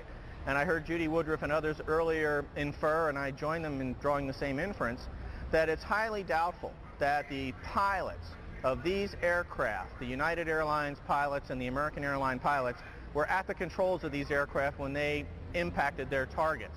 So we have got to assume and infer that people capable of flying the aircraft, and remember these aircraft are on duty all over the world, these perpetrators no doubt rehearsed this operation, rehearsed breaking into the cockpit and other locations, that they were probably piloted to the target by people capable of flying a military or a jet aircraft. Do you think, I mean, I have to interrupt you to ask, do you think that perhaps in looking at the possibility of terror threats, I mean, certainly terror threats have come to this country in the past, and I'm wondering if you think perhaps we were thinking too high concept. We thought of something more elaborate, and perhaps intelligence should have been focused on this kind of low-tech approach. I suppose hindsight is 20/20, but I think there's a lot of good in what you're pointing out, Joey. We have to be able to walk and chew gum at the same time. You know, we cannot just focus all our energies on weapons of mass destruction, chemical, biological, etc. We've all been talking about that, and hundreds of millions of dollars have been spent on that in recent years. But this didn't use any weapon of mass destruction, and I'm afraid that the casualty tally could approach 5 figures. And That means that we've got to beat these people, not only high tech, but we've got to be high concept. It means we've got to work harder in planning than we have up to this point. And I know that we will. And if I could say a word about the people at the World Trade Center and at the Pentagon, we've had the privilege in my company to work to support both organizations. We've trained every security officer at both locations. They knew what they were up against. They knew that they were icons, American icons, that were likely to be targeted. Excuse me, it's been an emotional day, plus it's a little hot out here. Likely to be targeted. And they did their best.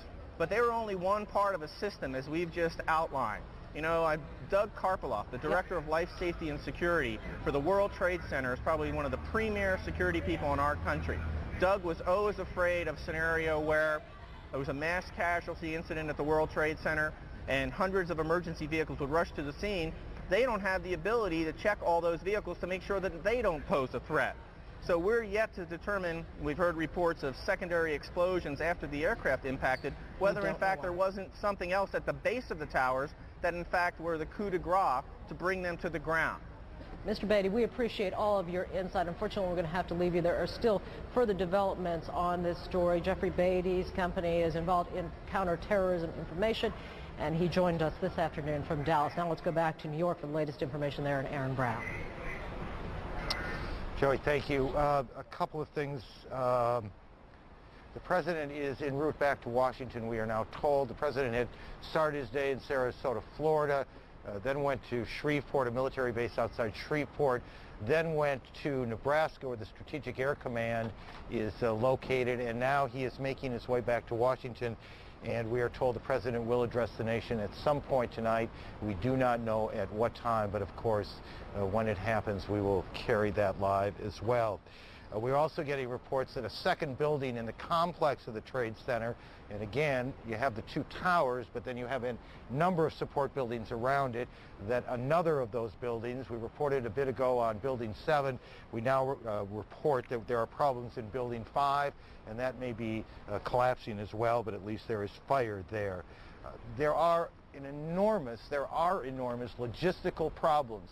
We just looked down what is 8th Avenue behind us here, which is normally at this time of the day packed with cars. This is rush hour, people trying to get out of the city.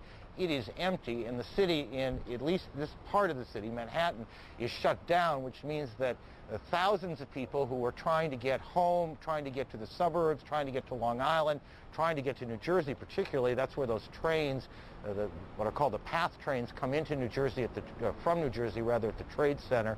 All of them stranded here.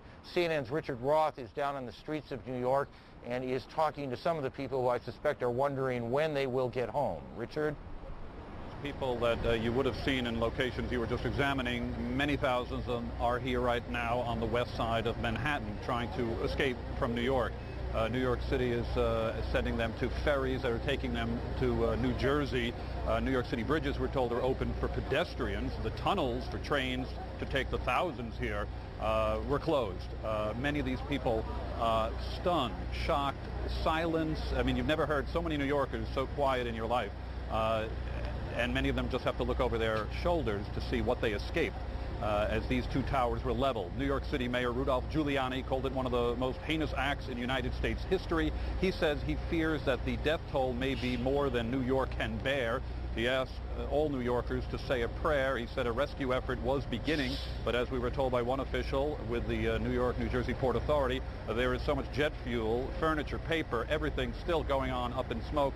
He didn't want to send in his people to begin any type of detailed rescue effort. There are reports of some people alive, many dead down there. Scores, hundreds of emergency vehicles with their sirens have been roaring down Manhattan's west side here to the scene, carrying federal security people, all kinds. Mayor Rudolph Giuliani said that there are more than 1,000 people taken to what's known as Liberty State Park, the walking wounded, he called them, several hundred, 600 or so in New York City hospitals.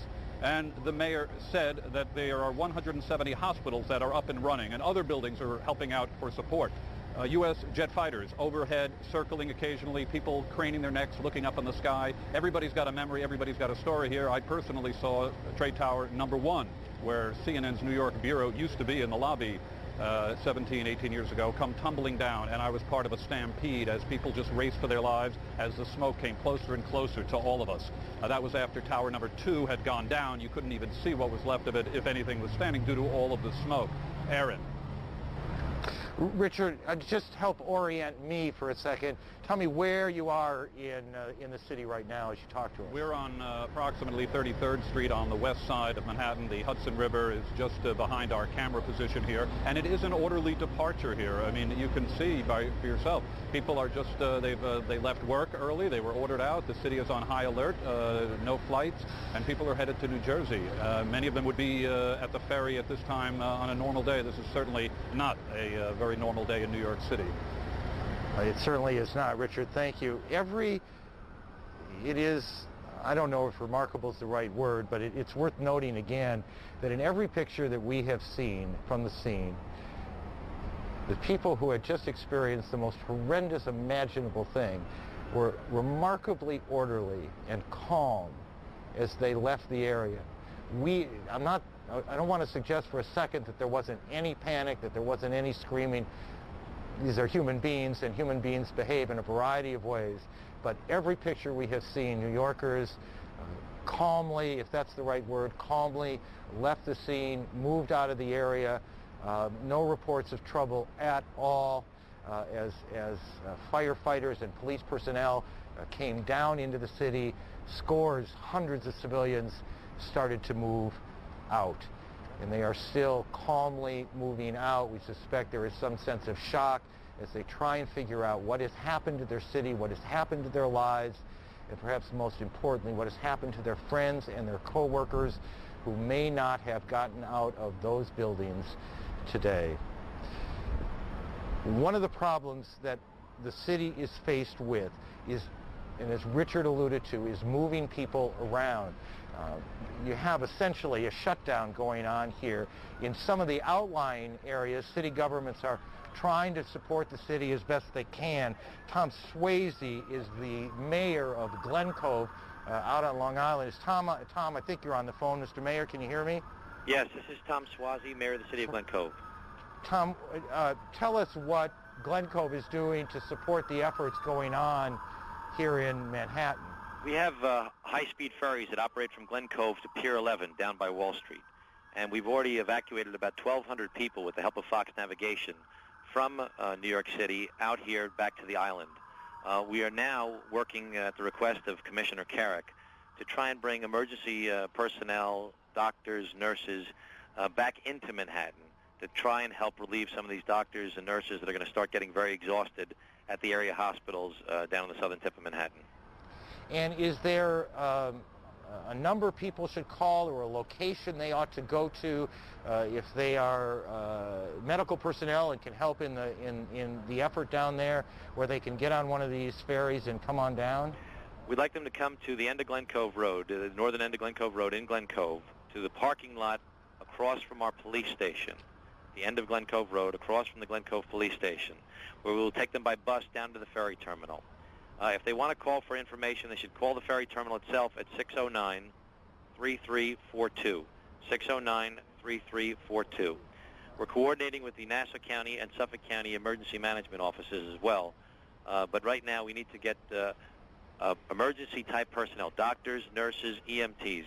We know everybody wants to help, but we're not looking for just regular volunteers who mean well, and we appreciate their interest. We're looking for professionals who can go into Manhattan and be prepared to work. Tom, thank you for joining us and for your efforts today. I apologize for mispronouncing your name a moment ago. Thank you. Judy in Washington. Aaron, we're here in the Washington studio, and among others, I'm joined by former U.S. Secretary of State Alexander Haig, former Army General Haig. You were, of course, Secretary of State during the Ronald Reagan administration. And, Mr. Secretary, you were in that post at a time of a national emergency, the assassination attempt on the life of President Reagan. And what I want to specifically ask you about is, what is it like for the people on the inside, the heartbeat of government, when something horrific like this happens? Of course, this is a very different situation, but what is it like when you have to react to something? Well, I think most people wait and look for direction. And so it's very important that they have it. If they don't, they sometimes sit in shocked inaction. And so you have to have that.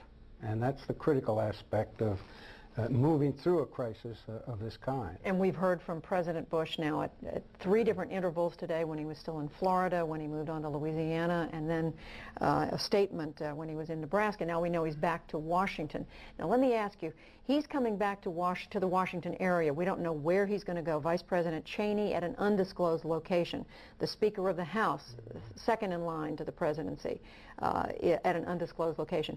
I'm not asking you to tell us where they are, but what would it be like in one of these locations where they were essentially kept away and kept safe?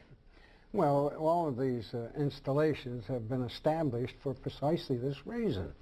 And that means that they're armed with communications, with living facilities, and that's the situation. Now, they don't exercise them all as regularly as I suppose we used to during the nuclear era, but they still exercise them, and they're very, very efficient facilities.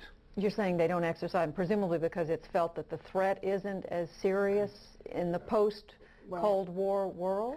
Well, it's, you know, government is tough, and people are always responding to the crisis of the moment. Usually it's in the first headlines in the daily press.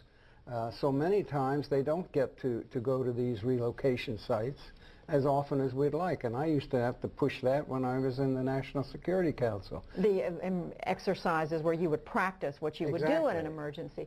But once they're at the site, I mean, are we talking about very spare surroundings, bare walls, canned goods for food? No. I mean, what are we talking about? It varies. It varies. Of course, there's an airborne facility. We all know that there is an airborne facility for the president, and that's Andrews Air Force Base.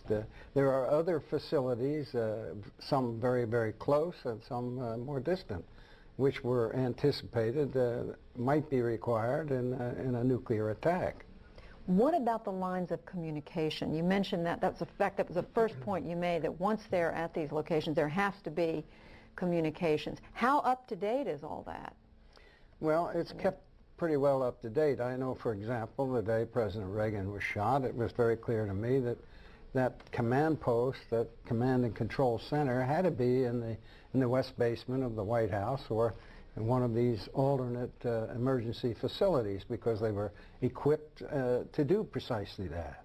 Now, since that time, we've improved the State Department communication facilities, and the Pentagon, of course, is very well equipped in that regard. So there are 3 locations that you could run a crisis from that are known, but there are others. General Haig, what do you say to those Americans watching this horrific set of circumstances unfold on television before them and wondering, is America safe? Is America safe? Do I feel safe getting on an airplane and flying somewhere? Am I safe to go into a tall building in Manhattan, to walk into a federal building in Washington, D.C., anywhere, whether it's touring the White House or the Capitol? I mean, what has today done to our sense of safety? The answer to your question, Judy, is obviously whatever we've done heretofore has not been adequate from the standpoint of your question.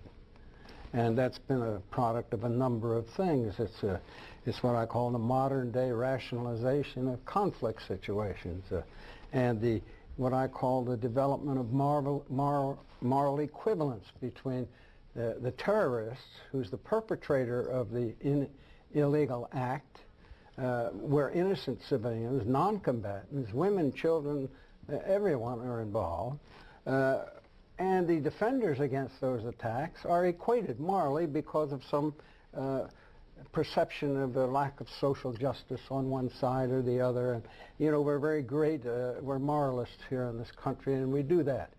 The simple facts are that national leadership has to establish that terrorism is an illegal act of such magnitude now that it overwhelms the issues of social justice, which cause us to quibble and restrain us at a time when a crime of this nature has been executed. You're saying even over individual liberties in some instances?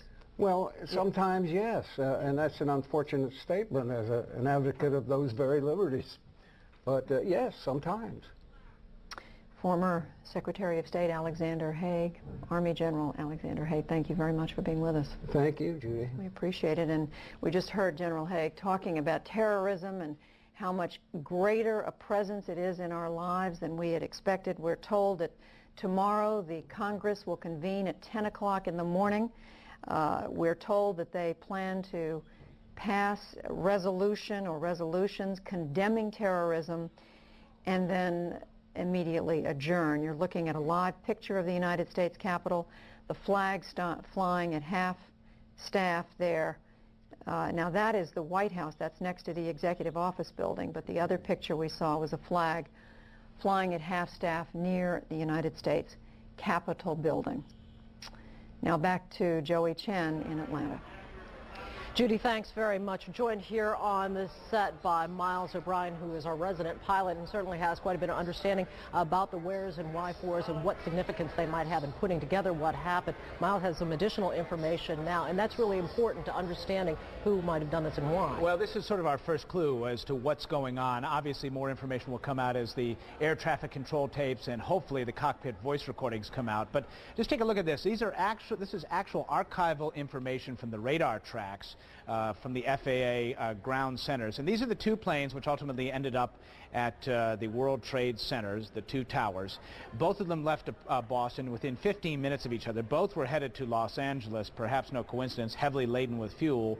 Both of them made extreme and noticeable deviations and were heading in the wrong direction for 30, perhaps 40 minutes, thus clearly giving air traffic controllers quite a bit of attention.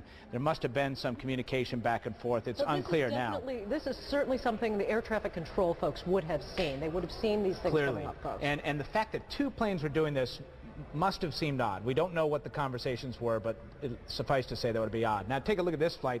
This is United 93. This took off from Dulles Airport, was headed for San Francisco. Once again, a coast-to-coast flight, heavily laden with fuel, flew on out from Newark to about Cleveland, then took its dogleg, was headed pretty much to the D.C. area, and then disappeared off the radar screens right here outside of the Pittsburgh area, a place called Shanksville. We don't know what happened there. What's kind of odd about this one, Joey, is that at some point after flying past Pittsburgh, the pilot apparently radioed and changed his destination to DCA, which is Ronald Reagan National Airport.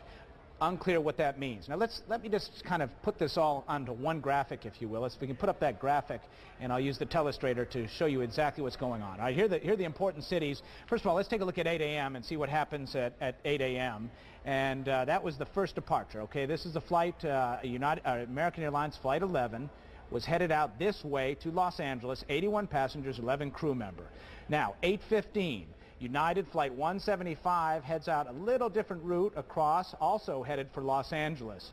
That was at 8:15. 8:21 a.m., Dulles Airport is your location, and that is American Airlines Flight 77, a 757, 58 passengers and crew. It headed off onto Los Angeles. We don't have a radar track on this, so I'm doing a little bit of speculation there. Finally, United Airlines Flight 93 at 8:43 as it departs Newark Airport and begins its trip all the way over to Cleveland. Now, let's get the impact times here. 8:45, the flight, American Airlines Flight 11, impacts in New York at the World Trade Center. 9:03, the United Flight 175 impacts at the World Trade Center. 9:45 a.m., and of course all these times are Eastern times, the flight, American Airlines flight that was headed from Dulles to Dulles to Los Angeles, hits at the excuse me, I should have been drawing that to New York. I was drawing it to Washington. Hits at the Pentagon. My apologies on that. And then finally, United Air Flight 93 ends up in outside of Pittsburgh. I made a bit of a hash there, but that gives you a sense of how well coordinated this was and how sophisticated an operation this was. A couple of points to remember. The fact that if you can fly a 757, you can fly a 767, identical cockpits, so if you were training somebody to fly that aircraft, they're more or less interchangeable. But the point that is worth mentioning here is you had 4 large airliners on transcontinental flights with extreme deviations. The air traffic control system clearly clearly was upset by this. I'm very curious to hear what they have to say about the radio transmissions and whether at some point the big picture was ever analyzed. It's done by individual centers. Maybe the big picture wasn't analyzed. Miles O'Brien, our correspondent, thanks very much for your insight into all this. Now we return to Aaron Brown up in New York. Aaron. Joey, Miles, thank you. That is a great point. You do wonder if air traffic controllers were ever able to put the pieces together, and if they were, what they must have thought, what went through their minds this morning when they realized that they had not one anomaly, but that they had several going on at the same time, all one heading to Washington and two heading here in New York. CNN's Tim O'Brien has been working the phones, as all of us have been throughout the day, and he joins us from Washington with an extraordinary piece of information on the Pentagon crash. Tim, are you there? I am. Our understanding is that Barbara Olson was on the plane, a frequent commentator on CNN and the wife of Solicitor General Ted Olson. She called her husband twice during the hijacking to tell him the plane had been hijacked. And they lost contact once, and she called back. After the first call, Olson called the command center at the Justice Department to inform them of this hijacking, and they said they knew nothing about it but would track it down. Barbara Olson told Ted the following story, that all the passengers were herded to the back of the plane, including the flight personnel, including the pilot. And the only weapons she mentioned were knives and cardboard cutters. You would think if there were a machine gun or any other kind of gun that she would have mentioned that. But the only weapons she mentioned were knives and cardboard cutters. I asked Ted if she made any reference to nationality of the hijackers or any suspicions about the motive, and he said she made no reference to that at all. They didn't have a whole lot of time to talk. She said to Ted, "What do I tell the pilot to do?" Somewhat typical of Barbara, a take-charge kind of person. But there was nothing they could do, and they're all trapped in the back of the plane. Did she, or was she able to tell Mr. Olson how many hijackers were on board the plane? Or at least how many she may have seen? I asked Ted that. No, but she referred to them as more than one. More than one. Incidentally, she wasn't even supposed to be on this flight. She was booked on a flight yesterday, but today is Ted's birthday, so she wanted to be here this morning to have breakfast with him before she left. And that story. It's a horrible story, and one can only assume that it is one of many horrible stories that we will hear in the hours ahead.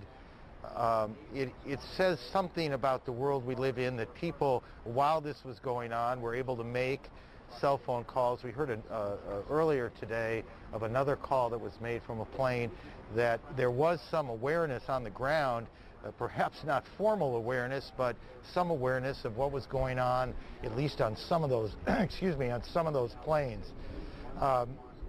Mr. Olson must be devastated. Well, you can imagine. He's surrounded by friends, but this is tough for everybody. It's tough for the country, but it's particularly tough for the loved ones. It is indeed. Tim, thank you for your efforts. Sure. Thank you for your efforts today. We appreciate that.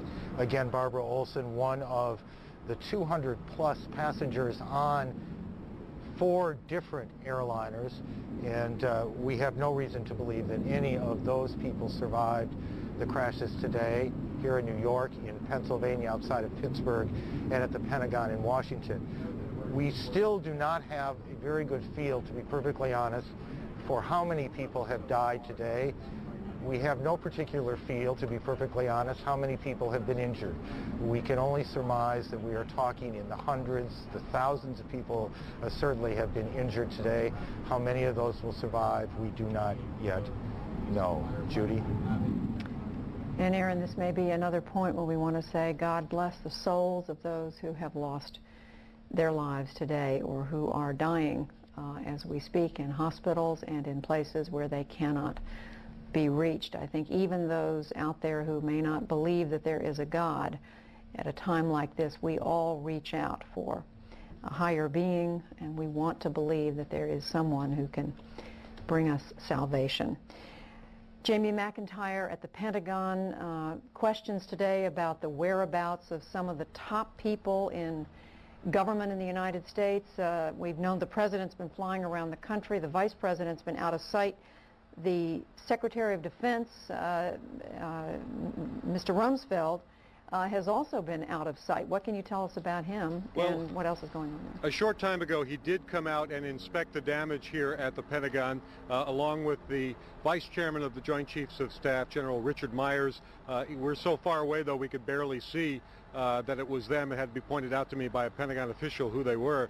The Secretary of Defense, although initially ran to the scene, apparently, of the tragedy and actually assisted getting some people onto stretchers, was then brought back to the National Military Command Center in the bowels of the Pentagon, a secure war room area where he has been receiving intelligence briefings and informational updates. The says that it can account for all of the senior military leadership. None of them were killed in this attack. However, there have been some Jamie McIntyre, I'm sorry to interrupt. We're going to go to Israel. The Prime Minister of Israel, Ariel Sharon. Of terror attacks, the worst that had ever been seen. We express our deep regret and send our condolences, wholehearted condolences. We are ready to extend whatever aid and assistance is required. War against terror is an international war, a war of a coalition of the free world against all the terror groups and against whoever believes that can pose a threat to freedom. This is a war between the good and the bad, between humanity and those who are bloodthirsty. The criminal attack today on innocent civilians in the United States is a turning point in war against international terror. Even if the war against terror is long, and even if the terror will try to raise its head again, there won't be any room in the world in which terrorists, their assistants, and those who send them to be able to find a shelter or a refuge. The government of Israel has decided tomorrow, a mourning day, in a show of solidarity with the American people. I would like to send my condolences to the American people, to President George Bush, and to all the citizens of the United States. In this very difficult hour, our hearts are with you.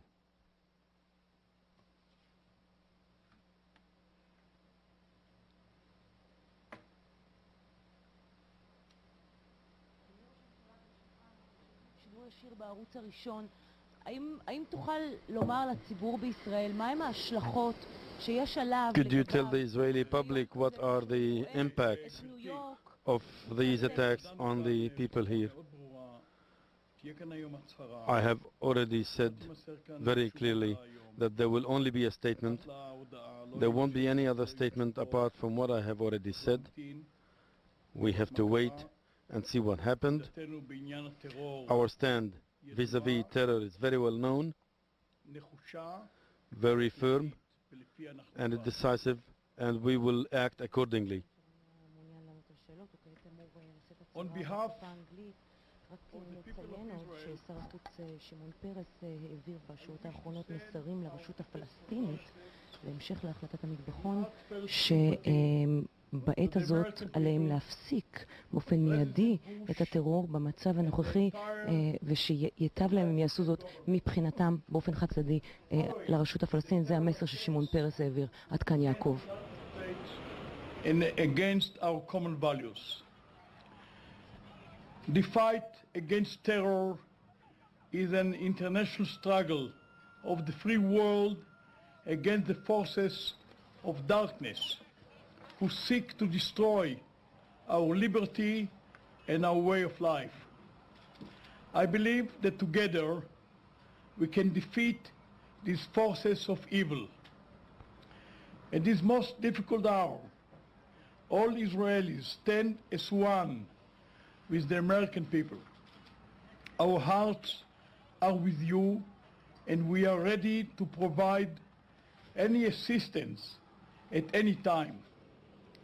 The government of Israel has declared a day of mourning tomorrow as we bow our heads and share in the sorrow of the American people. טוב, תודה רבה לכם.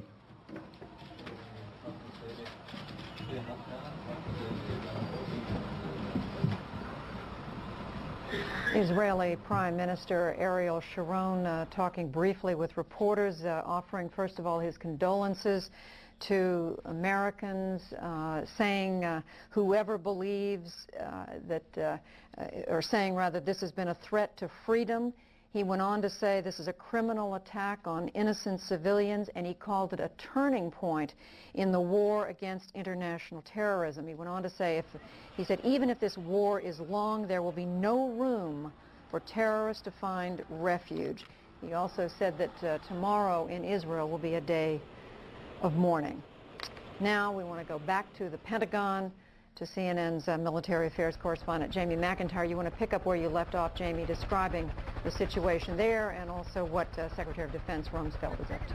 Well, Judy, the fires are still burning here in some parts of the Pentagon, as you can see from some of the smoke that's coming up from behind me. There will be a recovery effort that will get underway fairly soon.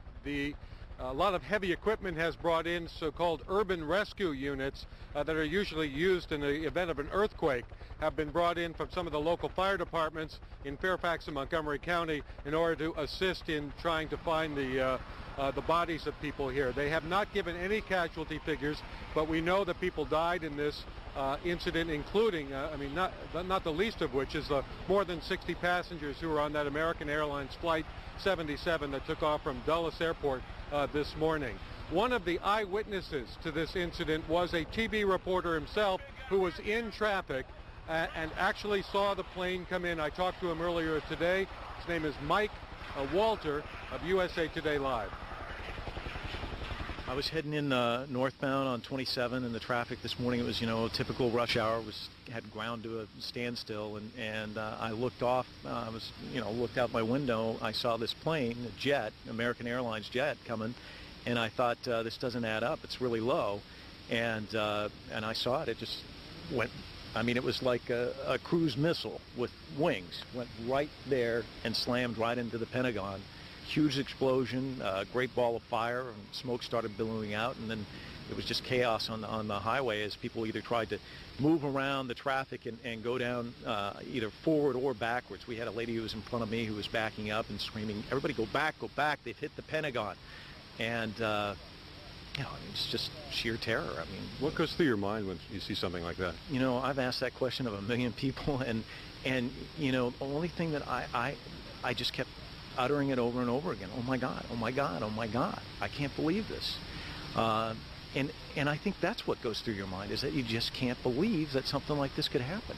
And yet I was sitting there listening on the radio to the accounts of what had happened in New York. I just listened to the president. And you'd think, as a journalist, I'd put two and two together and think, oh my God. But it didn't even occur to me. And obviously this was an enormous tragedy, but did you witness any of the rescue or any of the victims? I got to tell you, I got out and walked over, and I saw parts of the plane. The debris was actually on the overpass there, and I watched as this military personnel just came running out with stretchers and tarps and set up a triage unit. And I just couldn't help but feel for these guys. Those are their friends and comrades in there, and yet they immediately jumped into action. It was unbelievable to watch.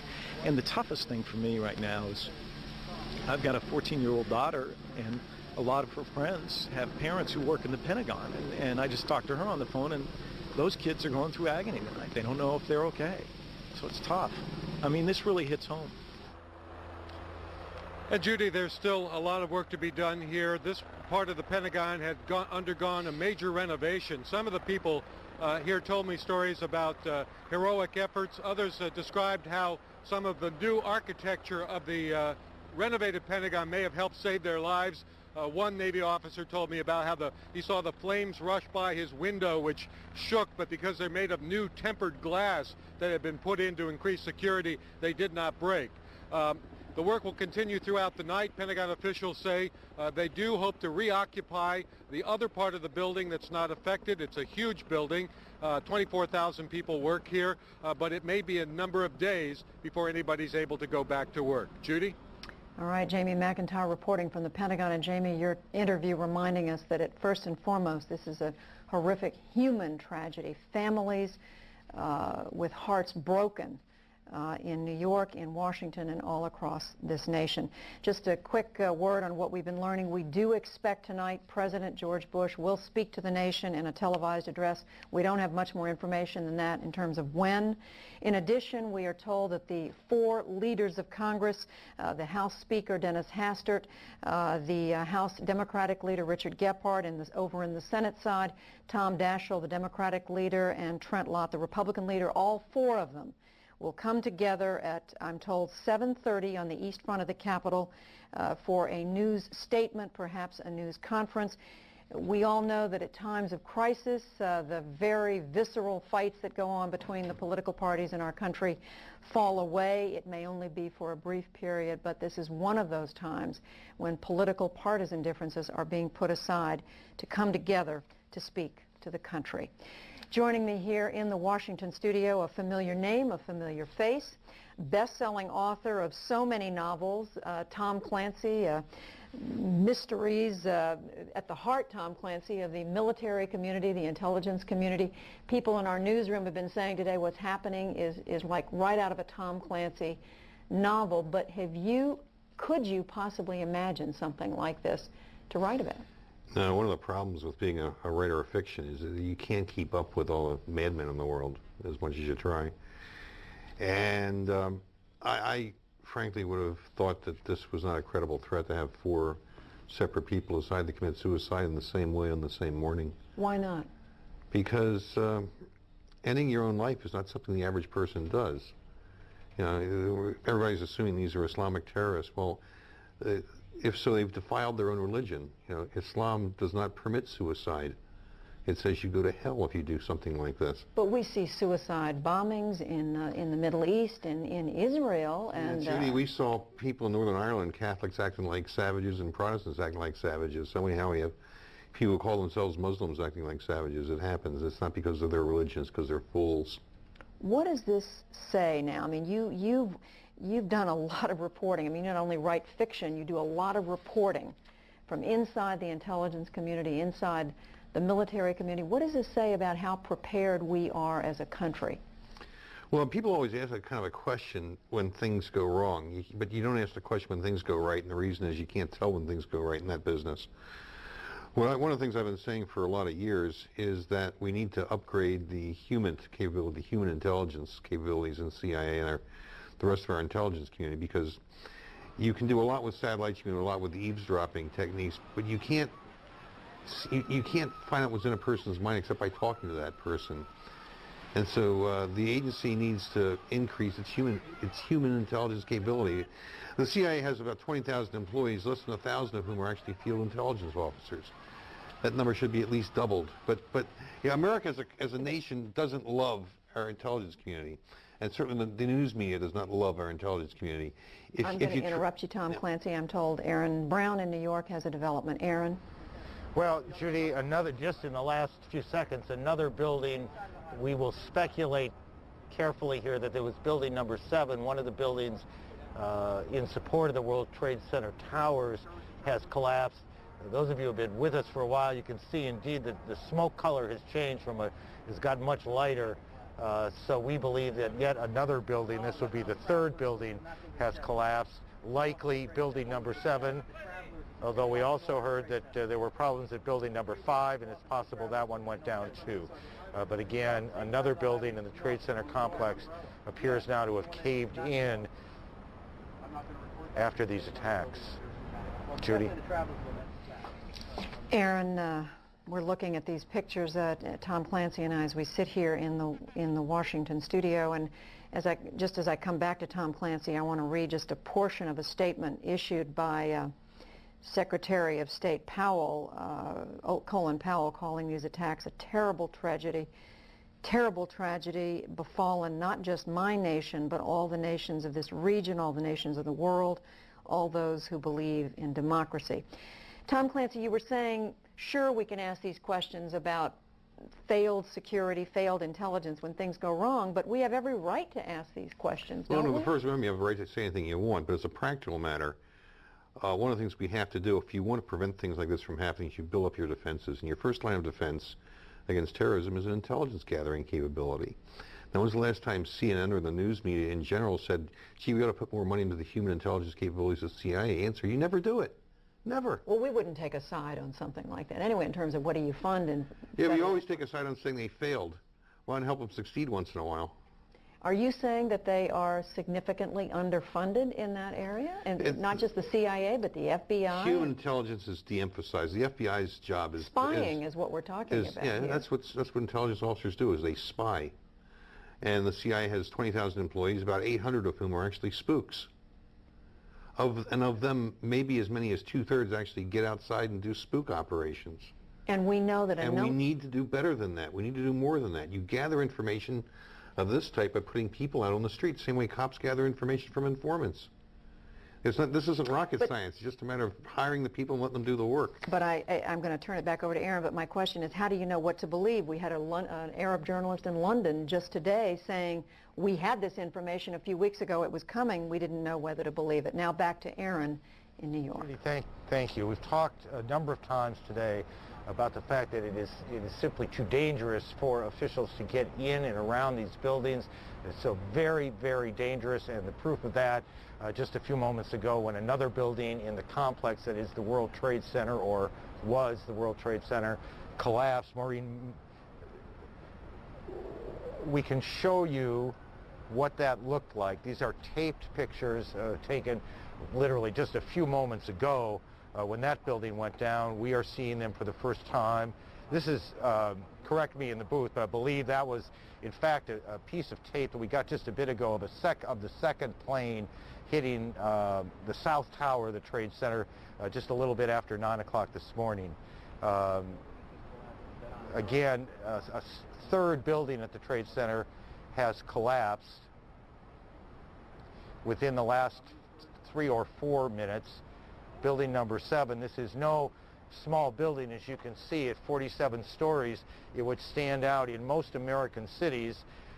It looks small, I guess, when you look at what was the 100-plus stories of the World Trade Center, but building number 7, it's 40-plus stories, almost 50 stories, collapsing as well. And if we can go back to the tape and see it one more time, and I'll look at it with you.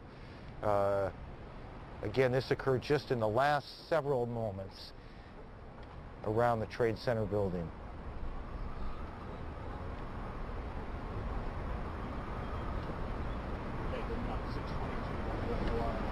Building number 7, 47 stories. Maureen Madden, CNN producer, is in the area. Maureen, what can you tell us? What did you see? Well, about 2 minutes ago, we had to see 7 World Trade Center go down, which holds the Office of Emergency Management for the City of New York on the 23rd floor there. When we heard from the fire department of NYPD, is that the whole south part of the building was engulfed in flames at one point, and it was a matter of time to collapse. They're just waiting for it to collapse, which we've been waiting for about a half hour. When it went down, it was quick, it was quiet, and we saw a lot of smoke come up.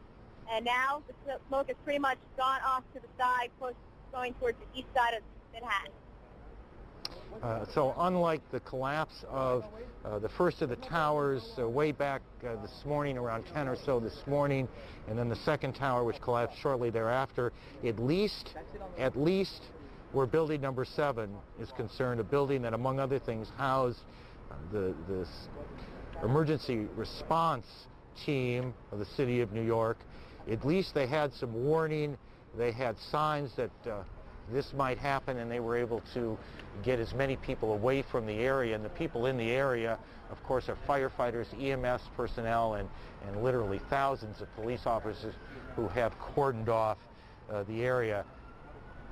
Correct. About 5 minutes ago. For those of you who have been with us throughout the day, we have shown you a number of times a piece of video, pictures of a plane coming into the building. We have now another piece of video that will show the same thing, different angle, and if we can roll that and take a look now. This again was shortly after the first. Wow. Oh my gosh. I wonder, this comes to us from PAX TV. I wonder, guys, if we can re-cue that in a moment and show that again. You see the fire coming out of the first building there, the plane on the lower left side of your screen. And it looks to me, and I'll confess I don't have the greatest monitor here, that you could almost see the nose of that plane coming through the other side of the building. That may have been an illusion as we looked at it here, but that's how it looked to us. As the flames, these are fully loaded planes, fully loaded with jet fuel. They were headed from the East Coast to the West Coast, so they had an enormous amount of jet fuel. Jeffrey Beatty, a security consultant, said to us a little bit ago, this was low-tech, high concept. The plane was the bomb, and you just saw the bomb go off. That was around 10 o'clock this morning. That was around 9 o'clock this morning, about 9:08 this morning. Ben Wiedemann, who normally reports for us, I'm sorry, we'll get to that. Let's go back to Washington and CNN's Judy Woodruff. Judy? Aaron, again, pictures that have everyone here riveted.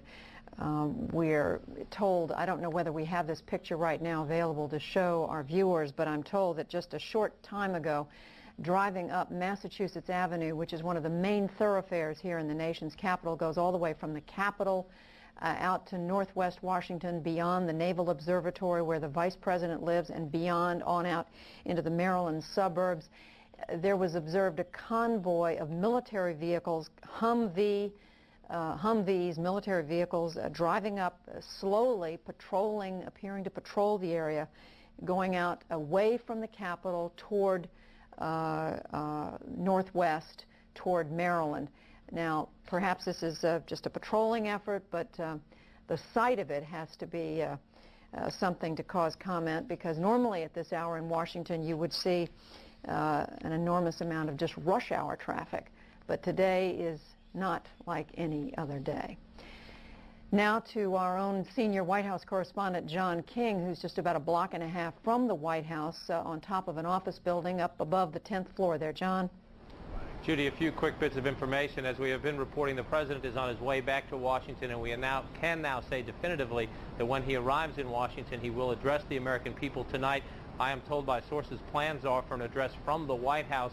The target time, 9 p.m. That could be moved up a little, but 8 or 9 p.m. we are now told is the target time. But for now, the administration will not confirm that the address will be broadcast from the White House.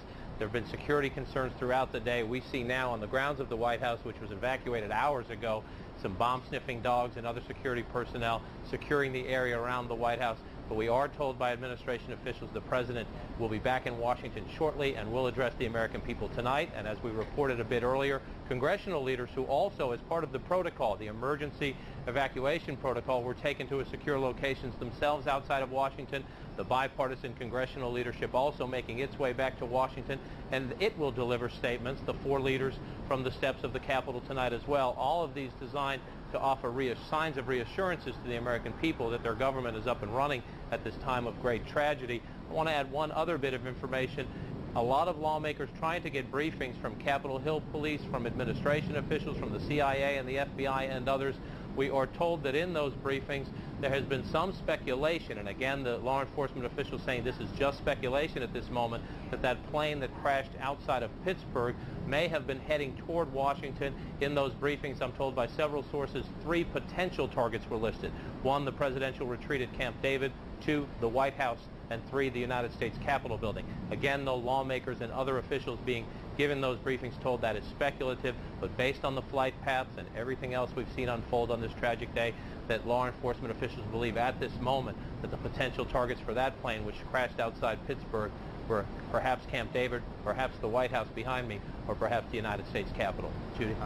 John, and we can only imagine the struggle that must have gone on board that aircraft in the cockpit or wherever in order to keep the plane from going where the people who wanted to bring it to Washington, they were obviously prevented from reaching their target.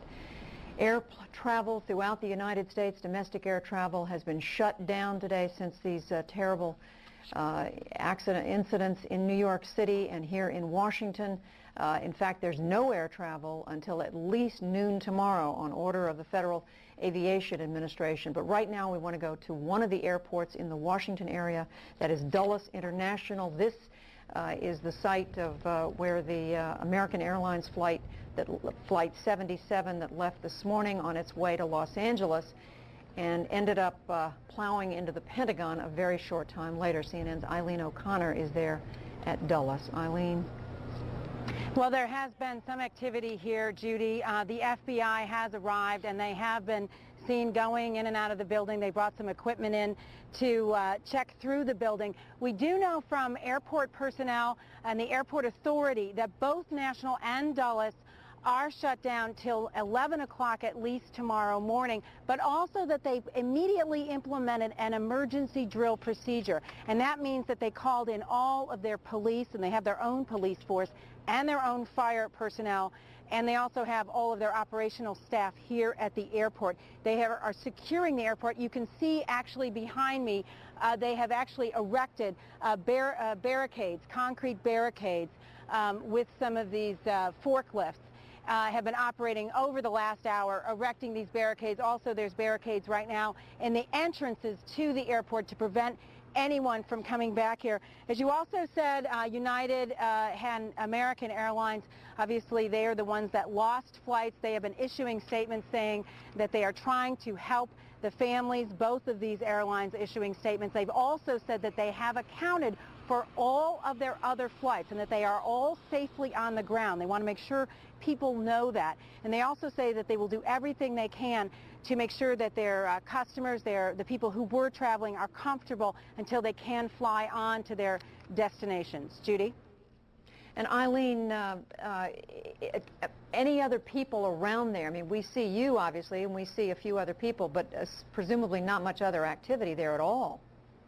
No, and they have actually tried to stage some of the, obviously there are relatives, concerned relatives from the American flight that took off from this morning, and we are being told by airport authorities that they are trying to send those relatives over to a nearby hotel and to try to give them information. Both airlines have issued phone numbers for for people to find out about loved ones. One of those airlines is United. Their number is 800-932-8555. But they are saying that people should stay away from the airports. These airports are shut. Again, they're under emergency procedures. And also, you know, Judy, for here, an investigation is taking place. The FBI is already here. They've had sniffer dogs around the airport. They want to see how the security was breached. We are also told that the tarmac has been secure, that the airplanes that are currently on the ground were very quickly secured after it was decided to shut these airports down. Judy? Eileen, just reiterating, there were 8 cities in the United States involved with these aircraft that plowed into the Trade Center building complex, into the Pentagon, and then into the ground in Shanksville, Pennsylvania, south of Pittsburgh. 2 planes took off from Boston, 1 from Newark, 1 from Dulles near Washington, where you are. 3 of those flights were headed for Los Angeles, 1 for San Francisco. Of course, none of those flights reached their intended destination. Now back to Aaron in New York. Judy, thank you. It is, I know for many of you around the country, you are making your way home. You have not necessarily been with us all day long. Life has gone on, I suppose, with TVs on in most offices, but life has gone on. I just wonder if we can take a shot of the building behind me, the World Trade Center building, and just take a moment to try and absorb, not with the facts, not with the pieces of information, but just look at that scene and think about what happened today There were 50,000 or so people who came to work on a beautiful late summer morning here in New York, in those two towers that are now gone. These are people with families, with children, people who had offices and have them no more, people whose lives are forever changed. And it happened in a space of very few minutes. 8:48 this morning it began. A few minutes later, at about 9:08, a second plane zoomed towards the unhit tower, the second tower. You see it in the lower part of your screen, and it just slices that tower in half. If we can re-rack it and show it again so you'll know where to look, you'll see the plane first in the lower left side of the screen coming at it, and there it goes. And what must it have been like in those buildings and on these hijacked airliners? We heard earlier that Barbara Olson, a frequent commentator here, was on the flight that was going to Washington, or had been hijacked to Washington. She called her husband and said that the hijacking was underway. She said that from what she could tell, the hijackers, and she didn't indicate how many except it was more than one, were armed with just knives and cardboard cutters, that they had herded all the people on board this flight to the back of the plane, including the pilot. And she asked her husband, the Solicitor General, Ted Olson, who many of you will recall argued the post-election case before the Supreme Court, said to her husband, "What do I do?" And shortly after that, that plane with Ms. Olson and many more crashed at the Pentagon. General Wesley Clark joins us from Little Rock. General Clark has been with us a number of times today. General, I wonder if you will weigh in for a second on this debate or this discussion that has been going on for most of the afternoon here, which is, have we misapplied in some ways intelligence resources, that we have become so infatuated with what we can do with machines and high tech that we have inappropriately, I guess, spent less money, less time, less effort on the down and dirty human intelligence? Well, that's certainly a question that everyone is going to be asking, and it will be asked in official channels, and it will be asked to those who are best in a position to give that answer. My experience with it has been that I've heard this charge now for some 25 years in the intelligence business, and we have put emphasis into not only technical intelligence but human intelligence. But you know, it's very hard to get the kind of specific intelligence that would prevent something like this. Many of these people are members of a family. They come from a specific village, perhaps. Their background is known and vetted. They're carefully controlled. Their movements and communications are monitored. And it's difficult, no doubt, for any intelligence organization, no matter how well it's resourced and how courageous its members, to penetrate an organization like that and give us information. Intelligence is always characterized by a failure to know what you don't know. And I'm sure that we'll make improvements. There are always more things that could be done in the aftermath of something like this. But if there's one single message that comes through to me here, and I think will come through to many others, it's that it's not enough simply to put up the best defenses against terrorism, but that more active measures are no doubt called for, particularly in this case. When you say more active measures, you're talking about proactive? That's right. Preemptive measures. We've known a number of these groups have for a long time said they declared war on the United States. And we have dealt with them, we've fenced with them, we've cooperated with other governments against them, we've chased individuals, we've hauled some into court. But I think that not only do we have to ask ourselves, could we have learned more in this specific case, we have to also ask ourselves, could we have done more if we've been willing to take greater risks, if we've been willing to take more extraordinary measures earlier to take some of these groups and these individuals at their word that they had declared war on us and they deserved to be taken seriously and they merited some preemptive action. And just perhaps stating the obvious, sir, when you talk about preemptive action, first of all, you got to be able to find the people you're taking the action against. Do we know where the right people are so that if the country is going after these people, they get the right people? Well, I think that's always the problem. And there will always be a certain degree of uncertainty, and there'll be a certain degree of concern about this. The best way to handle any international terrorist organization is to arrest its leaders, present the evidence, and have them tried in a court of law. And that certainly is the way anyone would prefer to deal with this. But perhaps in some cases it's not possible to do that, or it's not possible to do that quick enough. We'll have to ask those questions in the aftermath. It's not simply about intelligence, it's also about acting on intelligence. I mean, ultimately, sir, this is not simply a military or an intelligence question. This is a core political question. It really has to do with how we see ourselves in a country, whether we are willing to take the risk that some innocents may perish because of what we as a country do, and that's a political question for the country to deal with. It's a profound political question, and I think it's also a question for the international community, because an event like this is a real cry for alarm and recognition in the international community.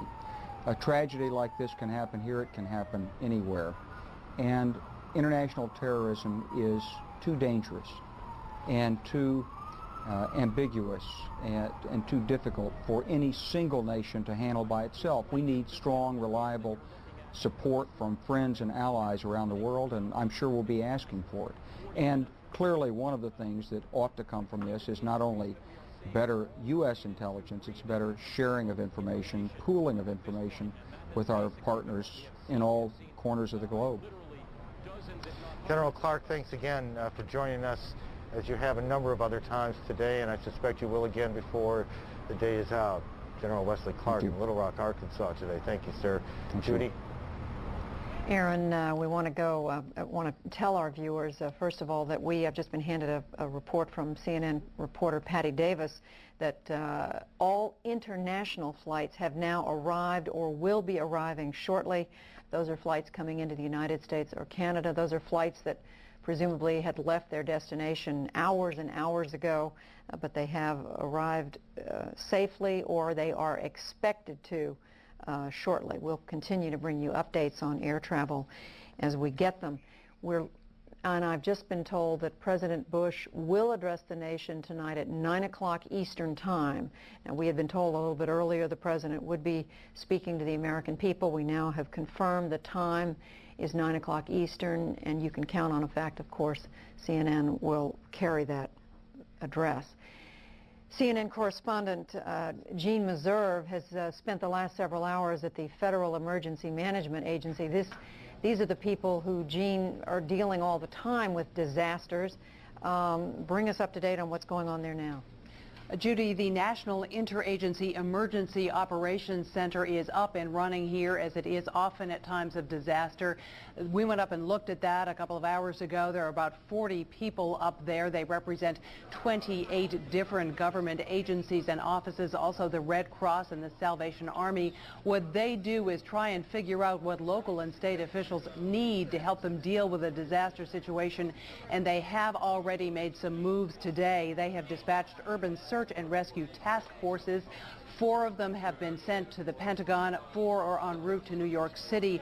Another 4 have been activated, 3 of those in California, 1 in Missouri. Last time I was able to speak to an official here, they were trying to figure out how to get them to New York City. Apparently it was going to take a military airlift because, of course, there is no commercial air traffic at this time. Each of those task forces consists of 62 people and about 60,000 pounds of equipment. That's medical gear, tools, dogs, food. The idea is they are supposed to be able to be self-sufficient for 72 hours at a stretch. They provide a wide array of services. They will do search and rescue. They can shut off utilities. They can check the structural integrity of buildings. There are a total of 28 of these task forces around the country. We've been told that the other 16 most of them have been put on alert status, but they have not yet been activated and given orders to move. In addition, disaster mortuary affairs teams, 4 of them have been sent to New York City, 3 of them to the Pentagon.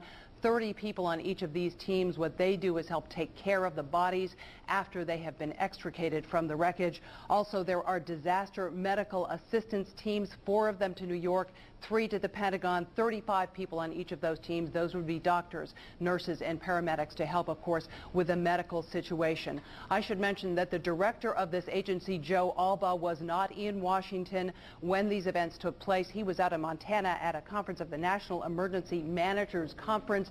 This is all the state emergency directors from around the country. He, of course, immediately made moves to get back to Washington. We believe he is now on his way here. Judy, back to you. All right, Jean Meserve telling us about the teams of experienced people who are being deployed from FEMA. That's the nickname for the Federal Emergency Management Agency headquartered here in Washington. But right now, teams of people being sent out, deployed to the sites of these horrific disasters. The New York Twin Towers, World Trade Center. You're still looking at those live pictures on the right part of your screen here in Washington, to the Pentagon, the site of another airplane crash. Joining us now from Charlottesville, Virginia, former Secretary of State Lawrence Eagleburger. He was Secretary in the administration of the first President, George Bush. I want to ask you, Secretary Eagleburger, so many people, we've been talking to a lot of people today, but it seems to me that many Americans now are going to want to strike back, to get back as soon as we can and as hard as we can at whoever was behind this. How realistic is that? Oh boy, that's a very tough question. Well, it won't be quick, I think. It'll take us some time to organize ourselves, try to figure out who was responsible for this, although I might say, by the way, that's less of a concern to me than it will be to a number of others. We know who most of the terrorists are. We may not know which ones did this, although they have to have been very, very well organized and very well financed. But getting back at it almost is the wrong way to, I think, to put this. So that's what a lot of people will want. What I think we need now to understand is this really is a war with terrorism, and we need to be prepared to act as if we are at war, and that does not necessarily mean that you have to strike back only at those that you know were the perpetrators of this thing. Well, what does it mean? We know a lot of terrorists